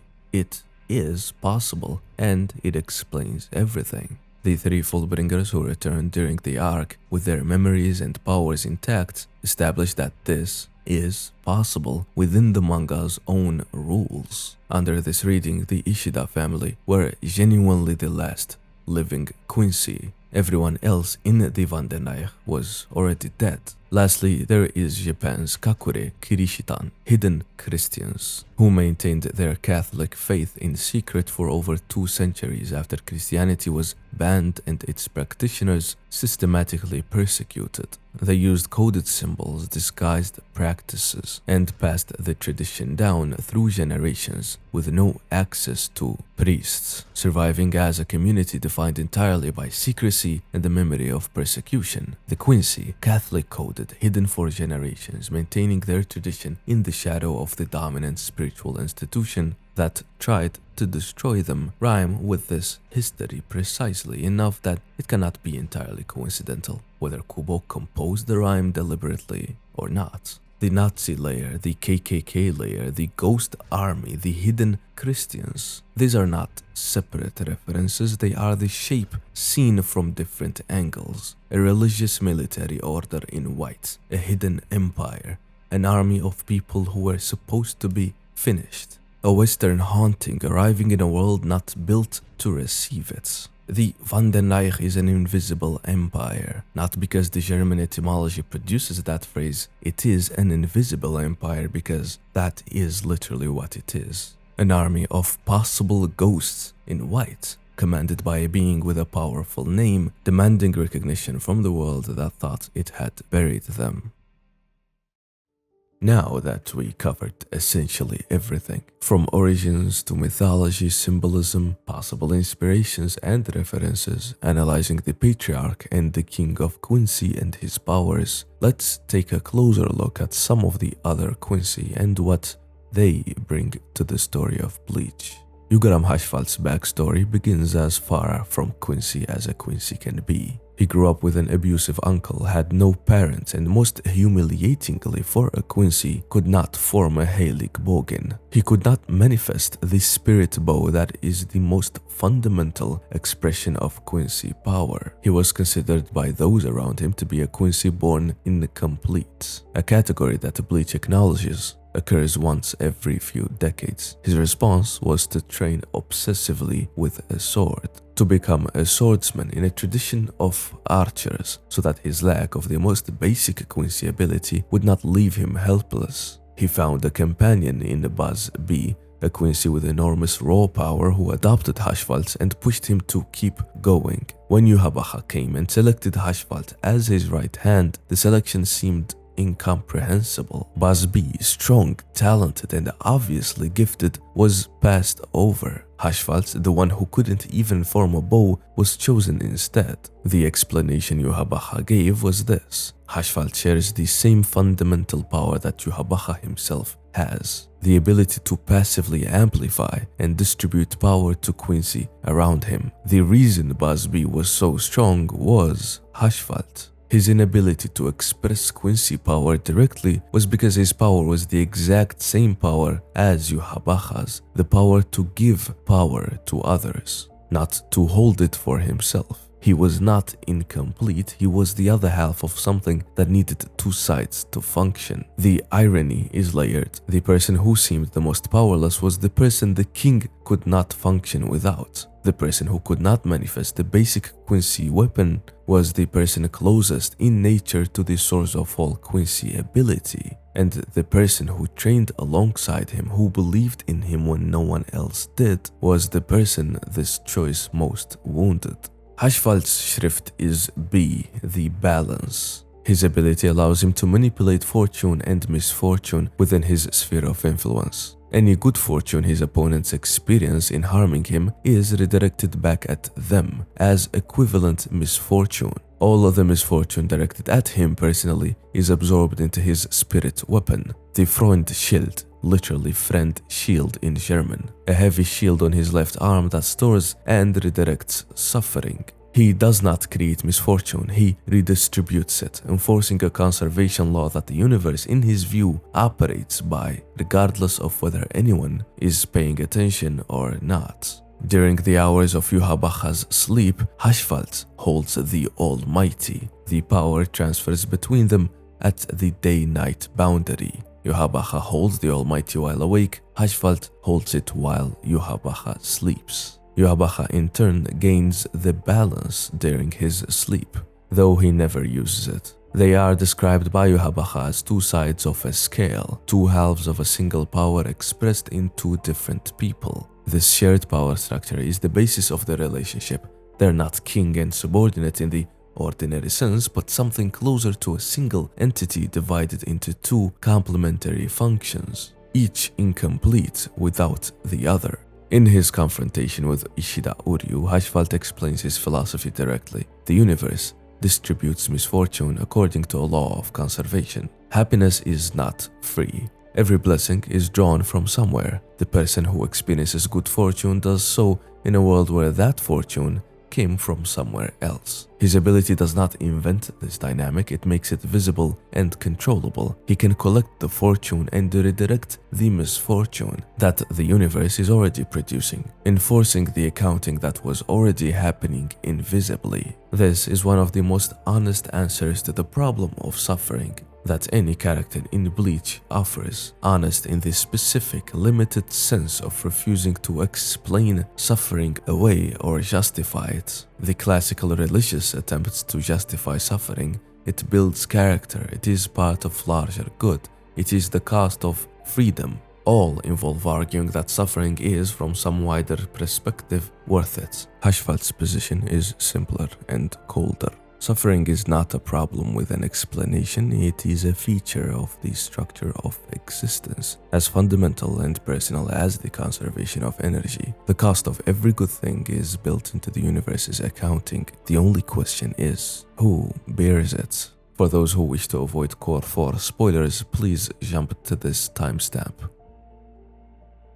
His end is the most honest expression of this. When Yuhabacha uses the Auschwellen on him, draining him as he drained others, Hashfalt uses his remaining moments to transfer all of Uryu's injuries onto himself instead, encouraging Uryu to go on and save his friends. The man who spent his entire life enforcing the balance of misfortune chooses at the end where the misfortune falls. He accepts it himself. The Freundschild, the friend shield, proves its name in the most literal way at the last moment.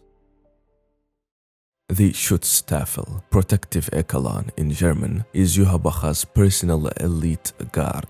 Distinct from the broader Sternritter, it consists of 4 members: Gerard Valkyrie, Lilibaro, Pernida Parankias, and Askinnak Levar. These are not simply the most powerful Sternritter, even though they are the 4 beings Yuhabacha deploys when he ascends to the Soul King's palace, when the goal shifts from occupying Soul Society to destroying and absorbing the Soul King himself. They are his instruments for the final phase of the war, the fighters for whom the label elite is not an exaggeration. Their title, the Schutzstaffel, is not a reference or an echo, it is the German name of the SS. This paramilitary organization administered the concentration camps. Kubo names his Quincy elite after the organization that perpetrated one of the most systemic genocides in modern history. In a story built around the near genocide of the Quincy, the point is not moral equivalence, it is a statement about what survival under persecution can produce. Gerard Valkyrie, Standitter M for the Miracle, is not simply the most powerful member of the Schutzstaffel, he is the heart of the Soul King, a fact confirmed within the arc. Consistent with the Standitter who knew that his power did not come from Yuhabacha's Schrift assignment in a normal way. Gerard and Pernida are the only Standitter whose abilities were not granted to them by Yuhabacha. They already had them. Their Schrift designations are acknowledgements of what they already were, not transformations. Notably, Yuhabacha doesn't give the Standitter their abilities in general. He has the ability to see words as if they were engraved on the individual's body.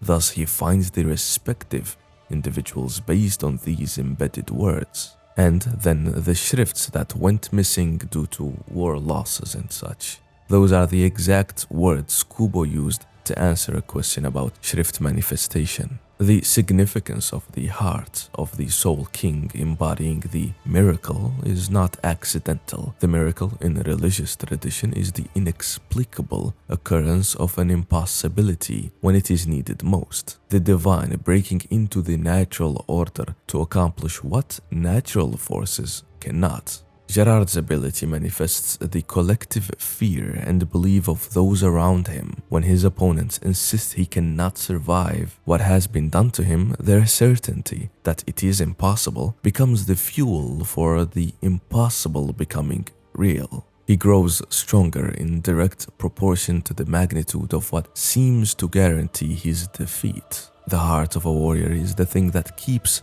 going when everything else says stop. Gerard is this principle with a body, the physical expression of the Soul King's will to persist. His name points to Norse mythology. The Valkyries were Odin's choosers of the slain, the supernatural beings who rode over battlefields, selecting which warriors would die and be taken to Valhalla to train for Ragnarok. The Valkyrie principle is the selection of the worthy from battle. Gerard's power inverts this. The battlefield keeps selecting him for defeat, and each selection makes him more rather than less. He is the warrior who cannot be chosen for death, who rises in proportion to every force that should have finished him. Lil Baro, Standitter X for the X-axis, holds a specific distinction between the Standitters. He was the first Quincy to ever receive a Schrift from Yuhabacha. The X-axis is one of the most absolute powers in the arc. A line through his body along which anything he fires passes through every material substance without resistance. Walls, armor, spiritual barriers, the concept of physical obstruction itself. None of it applies. His shots do not penetrate in the way a powerful attack penetrates a defense. They simply pass through as if the obstacle does not occupy the same spatial category as the projectile. His Vollständig Giliel transforms him into a robed divine figure with a large geometric halo and multiple pairs of wings, his body becoming more translucent, radiating damaging light. When he is defeated and regenerates, he comes back more inhuman than before. More eyes, more wings, his presence distributing itself across multiple simultaneous manifestations. He keeps returning, and each return exceeds the previous form. This trajectory is drawn from Ezekiel's vision, the biblical prophet's descriptions of being called the Ophanim, or at least clear inspirations from the Seraphim. The early form of Jiliel, robed, haloed, winged, represents the angel, as human religious art has tried to render it. Lilia's subsequent transformations trace the original text from the recognizable divine form to the distributed, geometrically impossible presence that Ezekiel actually described. Owls are also linked to angels in some cultures, and the Bible features owls figuratively to symbolize tormenting loneliness, desolation, mourning, and judgment. Lilibaro is obsessed with judgment. He keeps spotting sinful behavior and is passing judgment on those who sin against his leader. His base ability, absolute penetration, nothing interposes between his shot and its target, is the divine quality of reaching through rather than around, the characteristic of a force to which no physical boundary applies. Pernida Parankias standiter C for the compulsory is the Soul King's left arm, a fact established both by the lore surrounding the Soul King's dismemberment and by its explicit confirmation within the arc. Like Gerard, Pernida did not receive its power from Yuhabaha, it already was what it is. Its designation C is an honorary acknowledgement of an ability that belongs to its nature as the Soul King's left arm, the compulsory, the power to extend its nerves into organic material and compel that material to evolve and reshape according to its will. The key to understanding Pernida is what the Soul King's left arm is said to govern: progress. The right arm, Mimihagi, governs stillness, the stopping of development and change. The left arm gathers advancement, the forcing of change, the compulsion of evolution, the relentless forward movement of transformation, regardless of whether the thing being transformed is ready or willing. These are the two fundamental principles of existence in tension: things staying as they are and things becoming other than they are. The Soul King, when complete, held both in balance. His severed arms, each developing autonomously over centuries, embody one of those principles without the counterbalancing presence of the other. What Pernida does to organic matter is literally the principle of progress, expressed as a weapon. It forces things to change, to evolve in the direction of its own neutral structure, to become something else, whether or not that change is survivable. Bodies it touches begin to twist and compress as alien neutral pathways are forced through them. It is compulsory evolution, change as violence, progress as imposition. The left arm of balance, separated from the right arm of stillness, becomes the most disturbing expression of what the divine principle of advancement looks like without anything to temper it. In religion iconography, the left hand carries the associations of the sinister, from the Latin sinistra, the hidden, the ambiguous, the things that cannot be done openly. The right hand blesses, the left hand does what the right hand cannot acknowledge. Pernida is the divine creative power, severed from intention, the ability to reshape without the wisdom to know what the reshaping should accomplish. The force of progress detached from any purpose that would make progress good. Askin Naklavar, Sternritter D for the death dealing, is almost always smiling. He is chatty, apparently relaxed, frequently engaged in what sounds like casual conversation in the middle of a situation that should produce urgency. He is also one of the most dangerous members of the Schutzstaffel. The is not a performance, it is the genuine expression of a person for whom the proximity of death has become ordinary.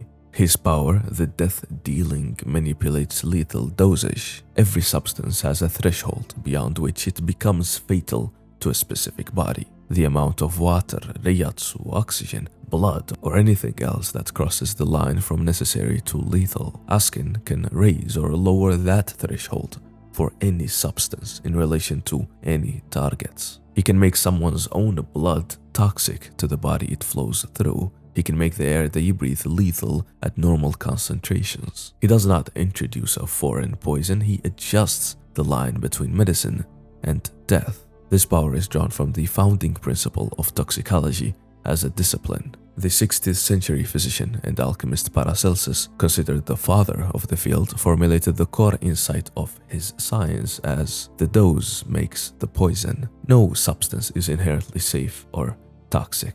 The difference between medicine and poison is the quantity, the context, and the body receiving it. Arsenic was used medicinally. Water is lethal in sufficient quantity. Everything exists on a spectrum from beneficial to lethal, and where any particular dose falls on that spectrum depends entirely on circumstances. Askin's ability is this insight turned into a weapon. He does not add poison to the world, he moves the line. His demeanor, the ease, the casual comfort with lethal situations, the absence of urgency about death, reflects a person who has genuinely ceased to fear when he spends his time studying. He is not performing fearlessly. He has simply spent enough time at the edge of the lethal threshold that the fear that would normally accompany that proximity has been exhausted.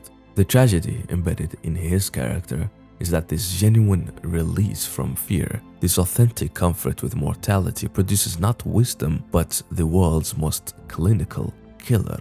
Next to the other mythical divine elites, Askin is the newest member, the most casual, and yet somehow the most lethal of the bunch.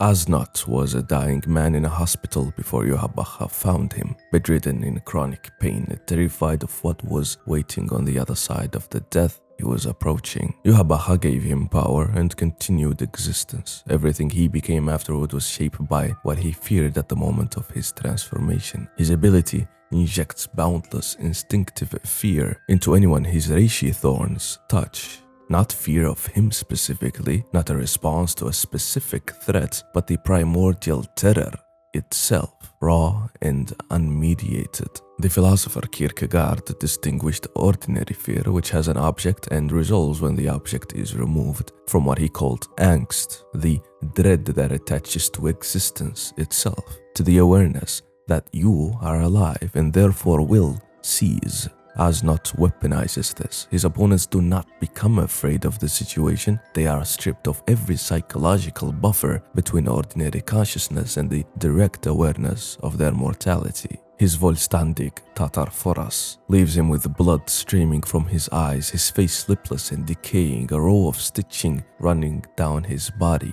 He looks like someone who has been to the edge of the void and came back wearing the marks of it, because that is what he is. The man who was afraid of death was given that fear as a weapon. Busby grew up as part of modest nobility. 6 months after he and Hashvalt met as children and began training together, Yuhabacha's forces invaded the northern territories. Stenritter soldiers killed Busby's mother, and Yuhabacha himself fired his Zangtbogen and destroyed the castle. Hashvalt's forest was also burned and his uncle died. When Yuhabacha came to recruit Stenritter and selected Hashvalt as his right hand instead of Busby, everything collapsed, and the reveal that Busby's talent and power was just an effect of Hashvalt being beside him. Busby joined the Stenritter 3 years later. His talent was, in significant part, Hashvalt's gift to him, unasked for. When the Auswählen drains the Stenritter during the second invasion, Busby survives but turns immediately on Yuhabacha, and then later seeks out Hashvalt directly. Furious not only at Yuhabacha's betrayal, but at Hashvalt's 1,000-year silence about the plan they once shared. He is defeated by Hashvalt and left to die. Fire in mythology cannot be permanently redirected from its origin points. His fire was always going to return to the source, to Yuhabacha, who burned his home, and to Hashvalt, who chose the king over the friend. Bambietta Basterbine is the Stenritter who most completely embodies the Van den Reich internal logic of power at the individual level. She brutally kills enemies and her own allies for her own use. She has simply absorbed the Van den Reich operating principle. Power is the only meaningful metric, and she is applying it with full consistency. Her Schrift, the Explode, embeds explosive reishi into whatever she hits and detonates it at will, reducing everything in range to scattered force. After her defeat and death in battle, Giselle Gewel raises her as a zombie and uses her as a weapon. The arc uses this transition with precision. The person who applied the Van der Nijg's logic of utility to those around her is now being applied as a utility by someone else. Bambietta used people until they stopped being useful. Giselle uses Bambietta because she is still useful, dead. The logic runs through both of them in the same direction. What distinguishes one from the other is only who, in the current moment, holds the power.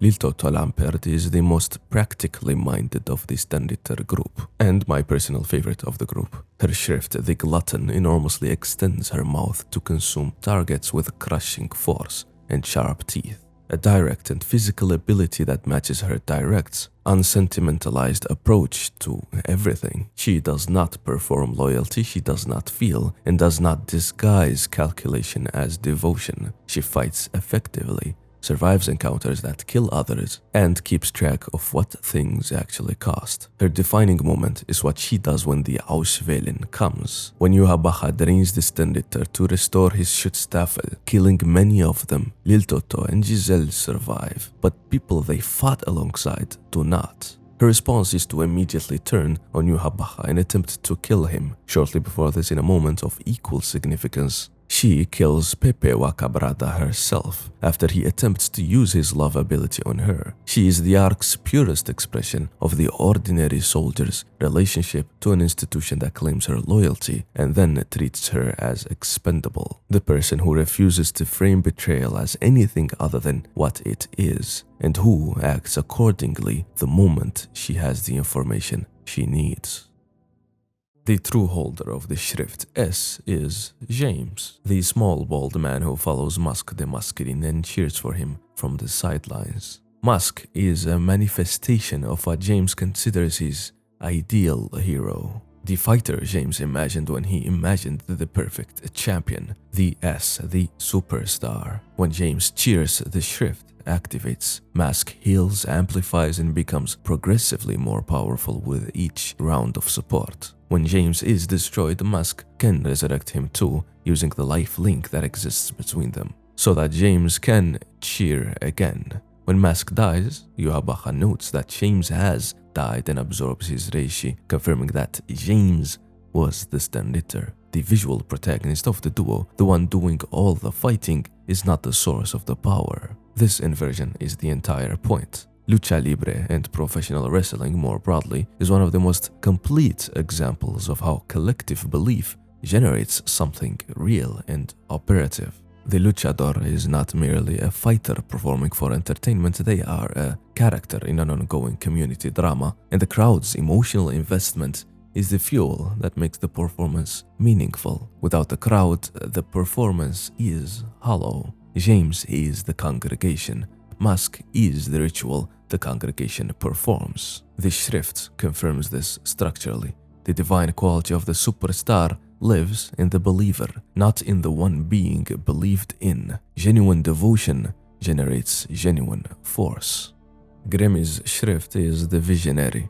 Whatever he imagines becomes real. Meteorites, the vacuum of space, a target's body suddenly in water, or becoming biscuits, an opponent whose power dares to match that of Zaraki Kenpachi. There is no elemental constraint and no scale limit. He is also revealed to be a brain in a jar. His physical body is literally just a brain, and the human form he presents is itself a construct of his imagination. He used this same power to create two other Stenritter himself, Gnail Li, who could erase himself from others' perception, and Shaz Domino, who later became an honorary Stenritter under his own name. The power he embodies is ex nihilo creation, the divine act of bringing something into existence through will alone. Grimmy's defeat by Kenpachi is a precise argument about where this power ends. He imagines a version of Kenpachi strong enough to defeat the real one, and that imagined version's power destroys Grimmy's own body, because he cannot contain what he has created. The thing that defeats imagination is not greater imagination, it is existence that was never imagined, or one simply impossible to fully capture. a being so fully and completely what it is that constructing a concept of it always produces something smaller than the reality. Kenpachi is not a thought, and his power is so immense he does not even grasp it. His own body cannot contain it. He simply is.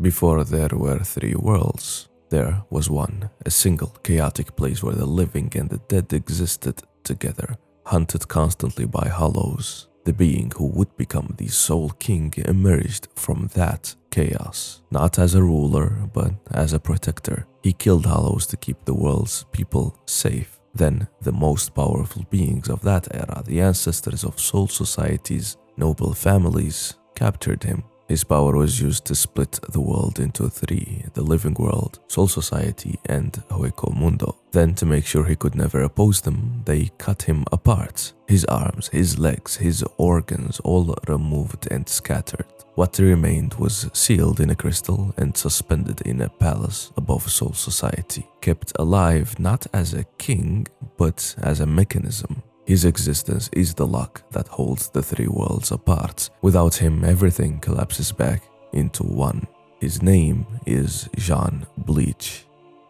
His name is Adneus. Almost no one knows or uses it. The name itself is a clue.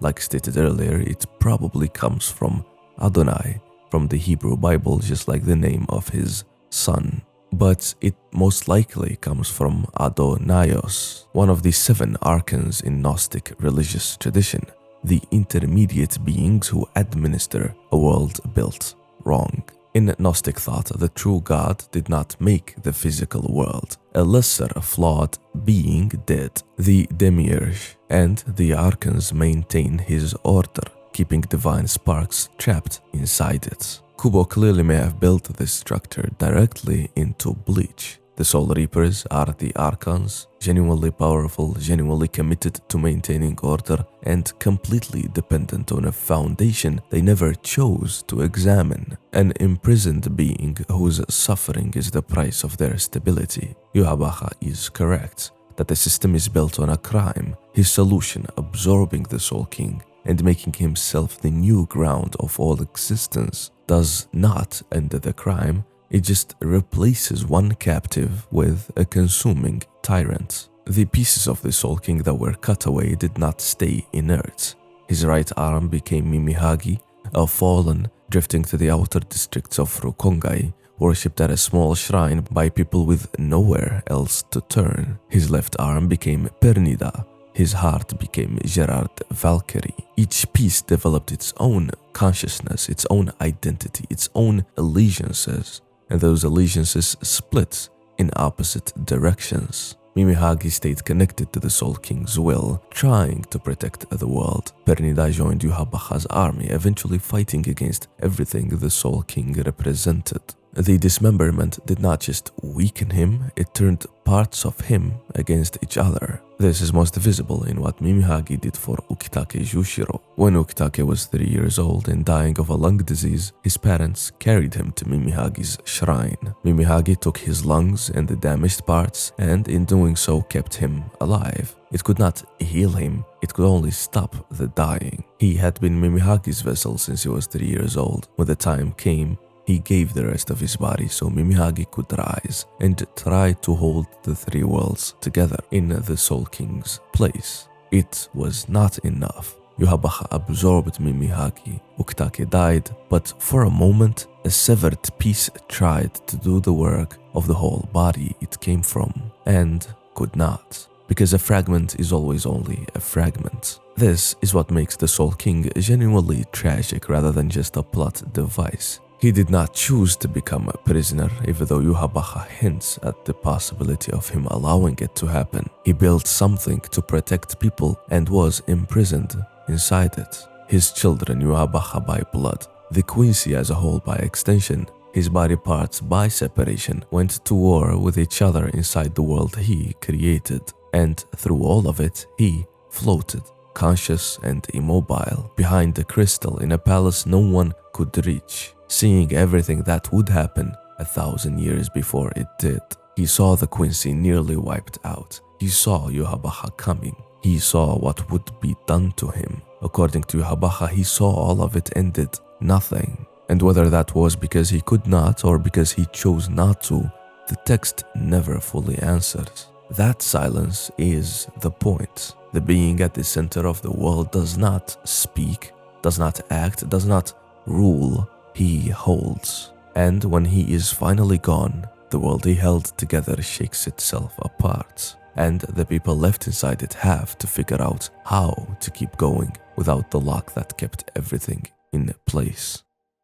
Ishida Uryu introduces himself as the last Quincy in the human world, and the story takes its time showing what that actually means. He makes his own weapons, he wears white, the color of a tradition that was hunted nearly to extinction. He is precise and formal even in a fight. Not because he is performing anything, but because the tradition has become part of how he carries himself. He is someone who inherited a culture so completely that it lives in his posture and his habits, not just his words. But underneath that, he grew up largely alone with it. His grandfather Soken trained him and was killed, not simply by Hollows, but by the deliberate negligence of Kurotsushi Mayuri, who bribed the Shinigami sent to protect Soken so that he could claim his soul for research. Uryu did not know the full truth of this for years, but he knew enough that the Shinigami had not come and that his grandfather had died waiting for them. His father, Ryuken, meanwhile, keeps his distance and explains very little, insisting the Quincy should go extinct with his generation and telling his son to stop. Uryu has the uniform, the techniques, the Quincy cross, all of the outer signs of what he is, without the people who would have given those signs their full meaning.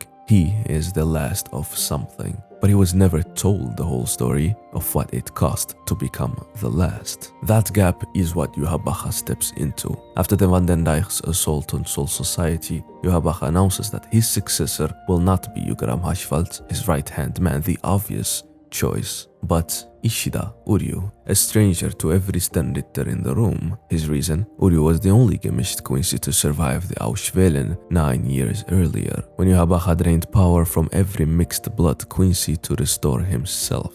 Every single one died. Uryu did not. Uryu carries something in his blood capable of surpassing even Yuhabaha's power, so he gives him the Schrift A, the same letter Yuhabaha himself holds, and names him heir. What Yuhabaha does not say and may not fully reckon with is the specific cruelty of this choice. The Auswählen that Uryu survived is the same event that killed his mother, the thing that made Uryu special in Yuhabaha's eyes, produced by the same act that took her from him. The king chose as his successor the person with the most personal reason to end him. Uryu accepts. He puts on the white Sternritter uniform and joins the Van den Dijk. To Ichigo, to everyone who knows him, it looks like a betrayal, and Kubo writes it to feel exactly like one. Uryu says nothing to explain himself. What he is doing is not a change of heart, it is the only available path to the one action he intends to perform. The only way to stand beside Yuhabaha is to be his trusted heir. He does it for his mother, not for the Quincy people as an idea, not for Soul Society for sure, not for the balance between worlds, for Kanae Katagiri specifically, one person killed by the king of her own people. His whole arc and his final act in the war is not a grand statement about what the Quincy were or what they deserved. It is a son fighting something that only grief could ask of him. And the story does not reward this with a triumph. When Yuhabaha falls, the Van den Dijk ends, and there is no restoration of the Quincy tradition, no community rebuilt, no monument to what was lost. Uryu does not become anything new, he continues. In a world changed by everything that happened, carrying the same obligation and the same loss he always carried. The series suggests quietly that continuing is enough. Not a victory, just what comes next. Now let's get back to even more lore, etymology, and symbolism. Taita Kubo did not build the 1000-year Blood War arc in a vacuum. The structure, the characters, the symbols, and even specific events were drawn directly from religious texts, philosophy, and mythology, layered carefully enough that most of it works even without recognizing the sources. but becomes much richer once you do. The clearest of those sources is the Book of Revelation. The basic shape of the final arc mirrors it almost exactly. The Son of God returns after a long absence, leading an army to wage final war against those who abandoned the divine order. In Revelation, Jesus is set to reign as king for 1,000 years before launching the final war against God's enemies. The 1,000-year blood war itself is Armageddon, Yuhabacha's goal, destroying the current world and recreating the old, perfect world without death mirrors what the Revelation promises, a new paradise where the righteous live in eternal existence. Even specific events in the arc have direct parallels. The war begins when 7 Quincy appear in Yamamoto's office to announce it, echoing the 7 angels who blow their trumpets to signal the start of the final war in Revelation. The eternal darkness that falls once the second invasion begins mirrors the cosmic darkness described in the Apocalypse. The resurrection of the dead appears through the zombie ability. Grimmy's meteor corresponds to the fall of Wormwood, the burning star that poisons the earth. And Lilibaro's final transformed state, a monstrous, multi-winged, barely human entity raining light down from above, echoes the monstrous birds sent to feast on the sinners left behind. The Auschwitz deserves its own reading. At first glance, it looks like a reference to the Holocaust, a selection process that kills a people defined by their blood. But the logic is actually inverted, exactly as the rapture functions in evangelical theology. Yuhabacha himself carries 2 overlapping identities from scripture, and they are not as separate as they might seem. His name is a direct transliteration of Yahweh, the unspoken name of God in the Hebrew Bible. He is also simultaneously a Christ figure, the Son of God who performs miracles, conducts a blood ritual with his followers, returns after a long imprisonment, and leads an army in the final war. Some readers have argued that he must be the Antichrist rather than Christ because of how brutal he is, but this misreads both Revelation and Bleach. In Revelation, Jesus is not always depicted as gentle. He personally orders massacres, leads the army of heaven in slaughter, and declares he comes not with peace but with a sword. He is cold toward his enemies and toward those he deems impure. Yuhabacha's behavior is not a departure from the Christ of Revelation specifically. It is faithful to it. On the other side of the conflict, Aizen functions as the devil, and Kubo even marked this with chapter numbers. Kenpachi returns in chapter 666, the popular number of the beast, but scholars believe 616 is the true number, and Aizen returns in that chapter. Kenpachi invokes the image of the devil as modern culture imagines it, monstrous, violent, demonic. Aizen operates as the devil actually functions in Revelation. A fallen being who rebelled against the divine order, was cast into the abyss, and was eventually freed to play his role in the final confrontation. Aizen was a fallen Shinigami who abandoned Soul Society, gathered an army of hollows, creatures associated with sin and consumption, and he sought the empty throne in the heavens. His final transformation carried visual echoes of William Blake's Great Red Dragon paintings. And, like the devil bound at the start of Revelation, he spent the arc imprisoned in Muken before being released into the final battle. The character of Ichibe Hyosube maps onto the false prophet, the third figure in Revelation's unholy trinity. The false prophet speaks in the name of God, claims to act according to divine will, and spreads a version of truth that serves the system rather than the divine. Ichibe proclaims himself the guardian of the Soul King's will, the keeper of all names and all truth in Soul Society. In reality, he is the Soul King's jailer, loyal not to the imprisoned being, but to the ancestors of the noble families who built the current order. He spreads the story that makes the system look legitimate. He is the propaganda arm of a world built on a lie. Underneath all of this religious architecture runs a philosophical current drawn from Nietzsche.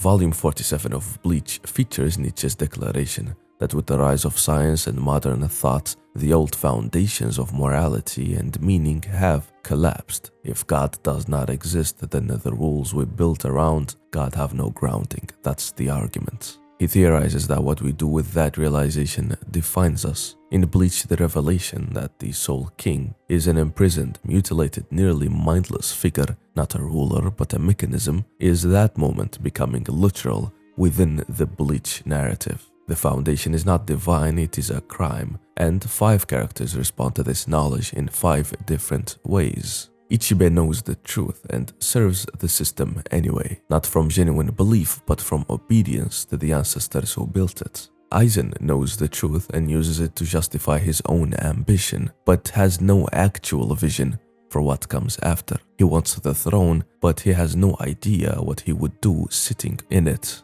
Yuhabaha knows the truth and builds towards a genuine alternative, but the alternative is restoration rather than something new. He wants to return to the old world, a world that was lost, not create one that never existed. Urahara knows the truth and chooses to maintain the current world anyway, not from slave morality, but from his own genuine conviction that the status quo, imperfect as it is preferable to what replacing it would cost. Lilibaro is worth another closer look as well. He was the first Quincy Stanliteron to whom Yuhabaha bestowed the shrift, which in his own telling makes him the closest to God, the messenger, the herald, the one who precedes and announces. His Volstandig Giliel translates to judgment of God, and his transformed state, multi-winged, monstrous, raining light down on sinners, is modeled on biblically accurate angels. He is the angel of the trumpet, the herald of the end. When Kyoraku's Bankai cannot kill him and he transforms further into something between an angel, an owl, and a dragon, he becomes exactly what the Book of Revelation says awaits those who resist the divine judgments.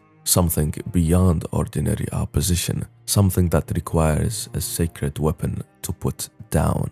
Finally, the Schutzstaffel as a group are not the 4 horsemen of the apocalypse. Kubo clarified this himself. They represent 4 eras of human warfare. Gerard is ancient combat, a Norse fighter who battles like a gladiator. Pernida is medieval, using arrows and complex strategies. Askin is modern, deploying biological and chemical weapons. And Lily is present day, a long-range sniper who never needs to be near his target. The point that Kubo was making is that war across all of human history has been understood as a path to peace. The Schutzstaffel represent humanity's recurring belief that if you can just win this war, the one after it will never have to happen. They fight for a king whose entire vision is the final war, the one that ends all wars by ending the conditions that make war possible. 1,000 years ago, Yuhabaha fought Soul Society and lost. Now he is back. Everyone who lived through the first war, Yamamoto and the oldest of Shinigami, Yuhabaha himself, knew this second war was coming. The Soul Society spent a millennium building its institutions and training its people. Yuhabaha spent centuries sealed away, slowly restoring his power. The Vandenach spent 1,000 years hidden underground, preparing. Neither side stumbled into this conflict. Both of them walked towards it deliberately, knowing it was destination. This is the structure of Ragnarok. In Norse mythology, the end of the world is not a surprise. Odin knows it is coming. The Norns have already woven it into fate. What Odin can do is prepare, build Valhalla, gather warriors, seek out wisdom through sacrifice, not because preparation will prevent the end, but because the end deserves to be met with everything you have. When Ragnarok comes and almost everyone falls, it is not a failure, it is a completion. The 1,000-year blood war ends the same way. Yuhabaha is defeated, but Soul Society does not win cleanly either. At the center of the war is Yuhabaha's goal, which is stranger and more genuinely felt than a simple desire for conquest, collapsing the boundaries of the 3 worlds into a single existence where the separation between the living and the dead no longer works. In this world, no one would die in the way death currently operates. No one would be made permanently unreachable. The people taken from you would not be gone. He reframes this as mercy, and within his own experience, it has the logic of mercy. He knows what it means for an entire people to be hunted to near extinction. He knows what it means to have communities made permanently unreachable by death. The world he wants to build is a direct answer to that specific pain. The Zoroastrian tradition has a name for this kind of vision, Frashokereti, the final renovation of the universe at the end of time. When the dead are resurrected, evil is permanently destroyed and all of existence is brought into a state of wholeness. It is the ultimate answer to suffering, the cosmic conclusion where everything lost is returned. Yuhabaha wants something structurally identical to this. The difference that makes his vision something else entirely is that the merged existence would be organized around him. He absorbs the Soul King, becomes the new foundation of all existence, and the world continues, not as a restored order where everyone is free, but as something that exists inside Yuhabaha rather than alongside him. His mercy is genuine. His need to be the source of that mercy, to be what the world runs on, is what his opponents refuse. They are not wrong to refuse it. After everything we have covered, the Norse mythology, the Abrahamic theology, the German history, the Gnostic cosmology, the biblical angels, the hidden Christians, the ghost army, the invisible empire. What becomes clear is that Kubo did not pick these references randomly. Every single layer of the Quincy points in that same direction. A people defined by loss, by persecution, by a faith they refuse to abandon, even in hiding, armed with divine imagery and a king who carries a heavy name. All of it is in service of one question. What does it mean to be right about the world and still lose? The Quincy understood something about the nature of souls that Soul Society could not afford to let them act on. They had the theology, the history, the mythology to back up every claim they made about themselves. Their angels were real, their powers were real, their king was genuinely chosen, their grief was legitimate, and none of it saved them. Kubo built one of the most mythologically dense factions in the history of shonen manga, and then showed you systematically how even the deepest spiritual architecture fails when the people carrying it are deemed expendable by the world they live in and the king they follow. That is what the Quincy lore is actually about. Not power, not war, the weight of everything they were and the silence that followed. Yuhabaha was not wrong about the problem. Death produces suffering. The cycle is brutal. His diagnosis was correct. What he missed is that removing death does not remove the thing that makes death painful. It removes everything that makes life meaningful alongside it. Connection, protection, love. These only exist because loss is real. You cannot eliminate the grief without eliminating what generates it. And then there is the more personal failure.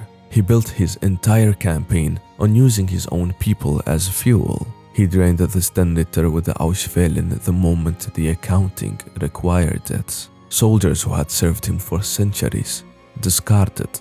A king who promised his people they would never truly be lost, treated them as expendable the moment it was convenient. This is what he missed. He wanted to destroy a system that made people expendable. He ran that campaign by making people expendable. He became the thing he was trying to end and never noticed, or noticed and decided it didn't apply to him, which is ironically the oldest failure in the history of people who believe they were chosen.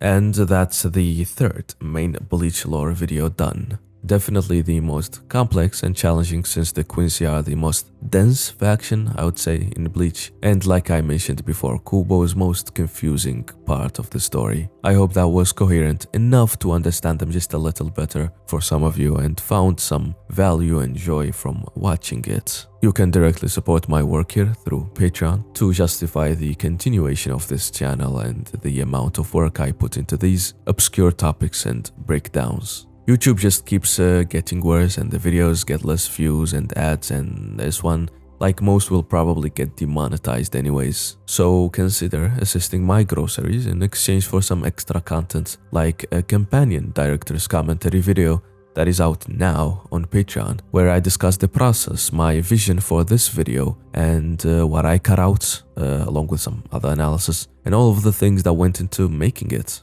I will be making a video like this, a director's commentary, with every major long-form video I make. So if you're interested in that and getting the scripts of the videos, plus many other things like manga read-throughs, exclusive videos, and other stuff, you will find the link pinned in the comments. Huge thanks to my patrons, absolute legends. Stay safe, sexy, and hydrated. And with that, see you in the next one.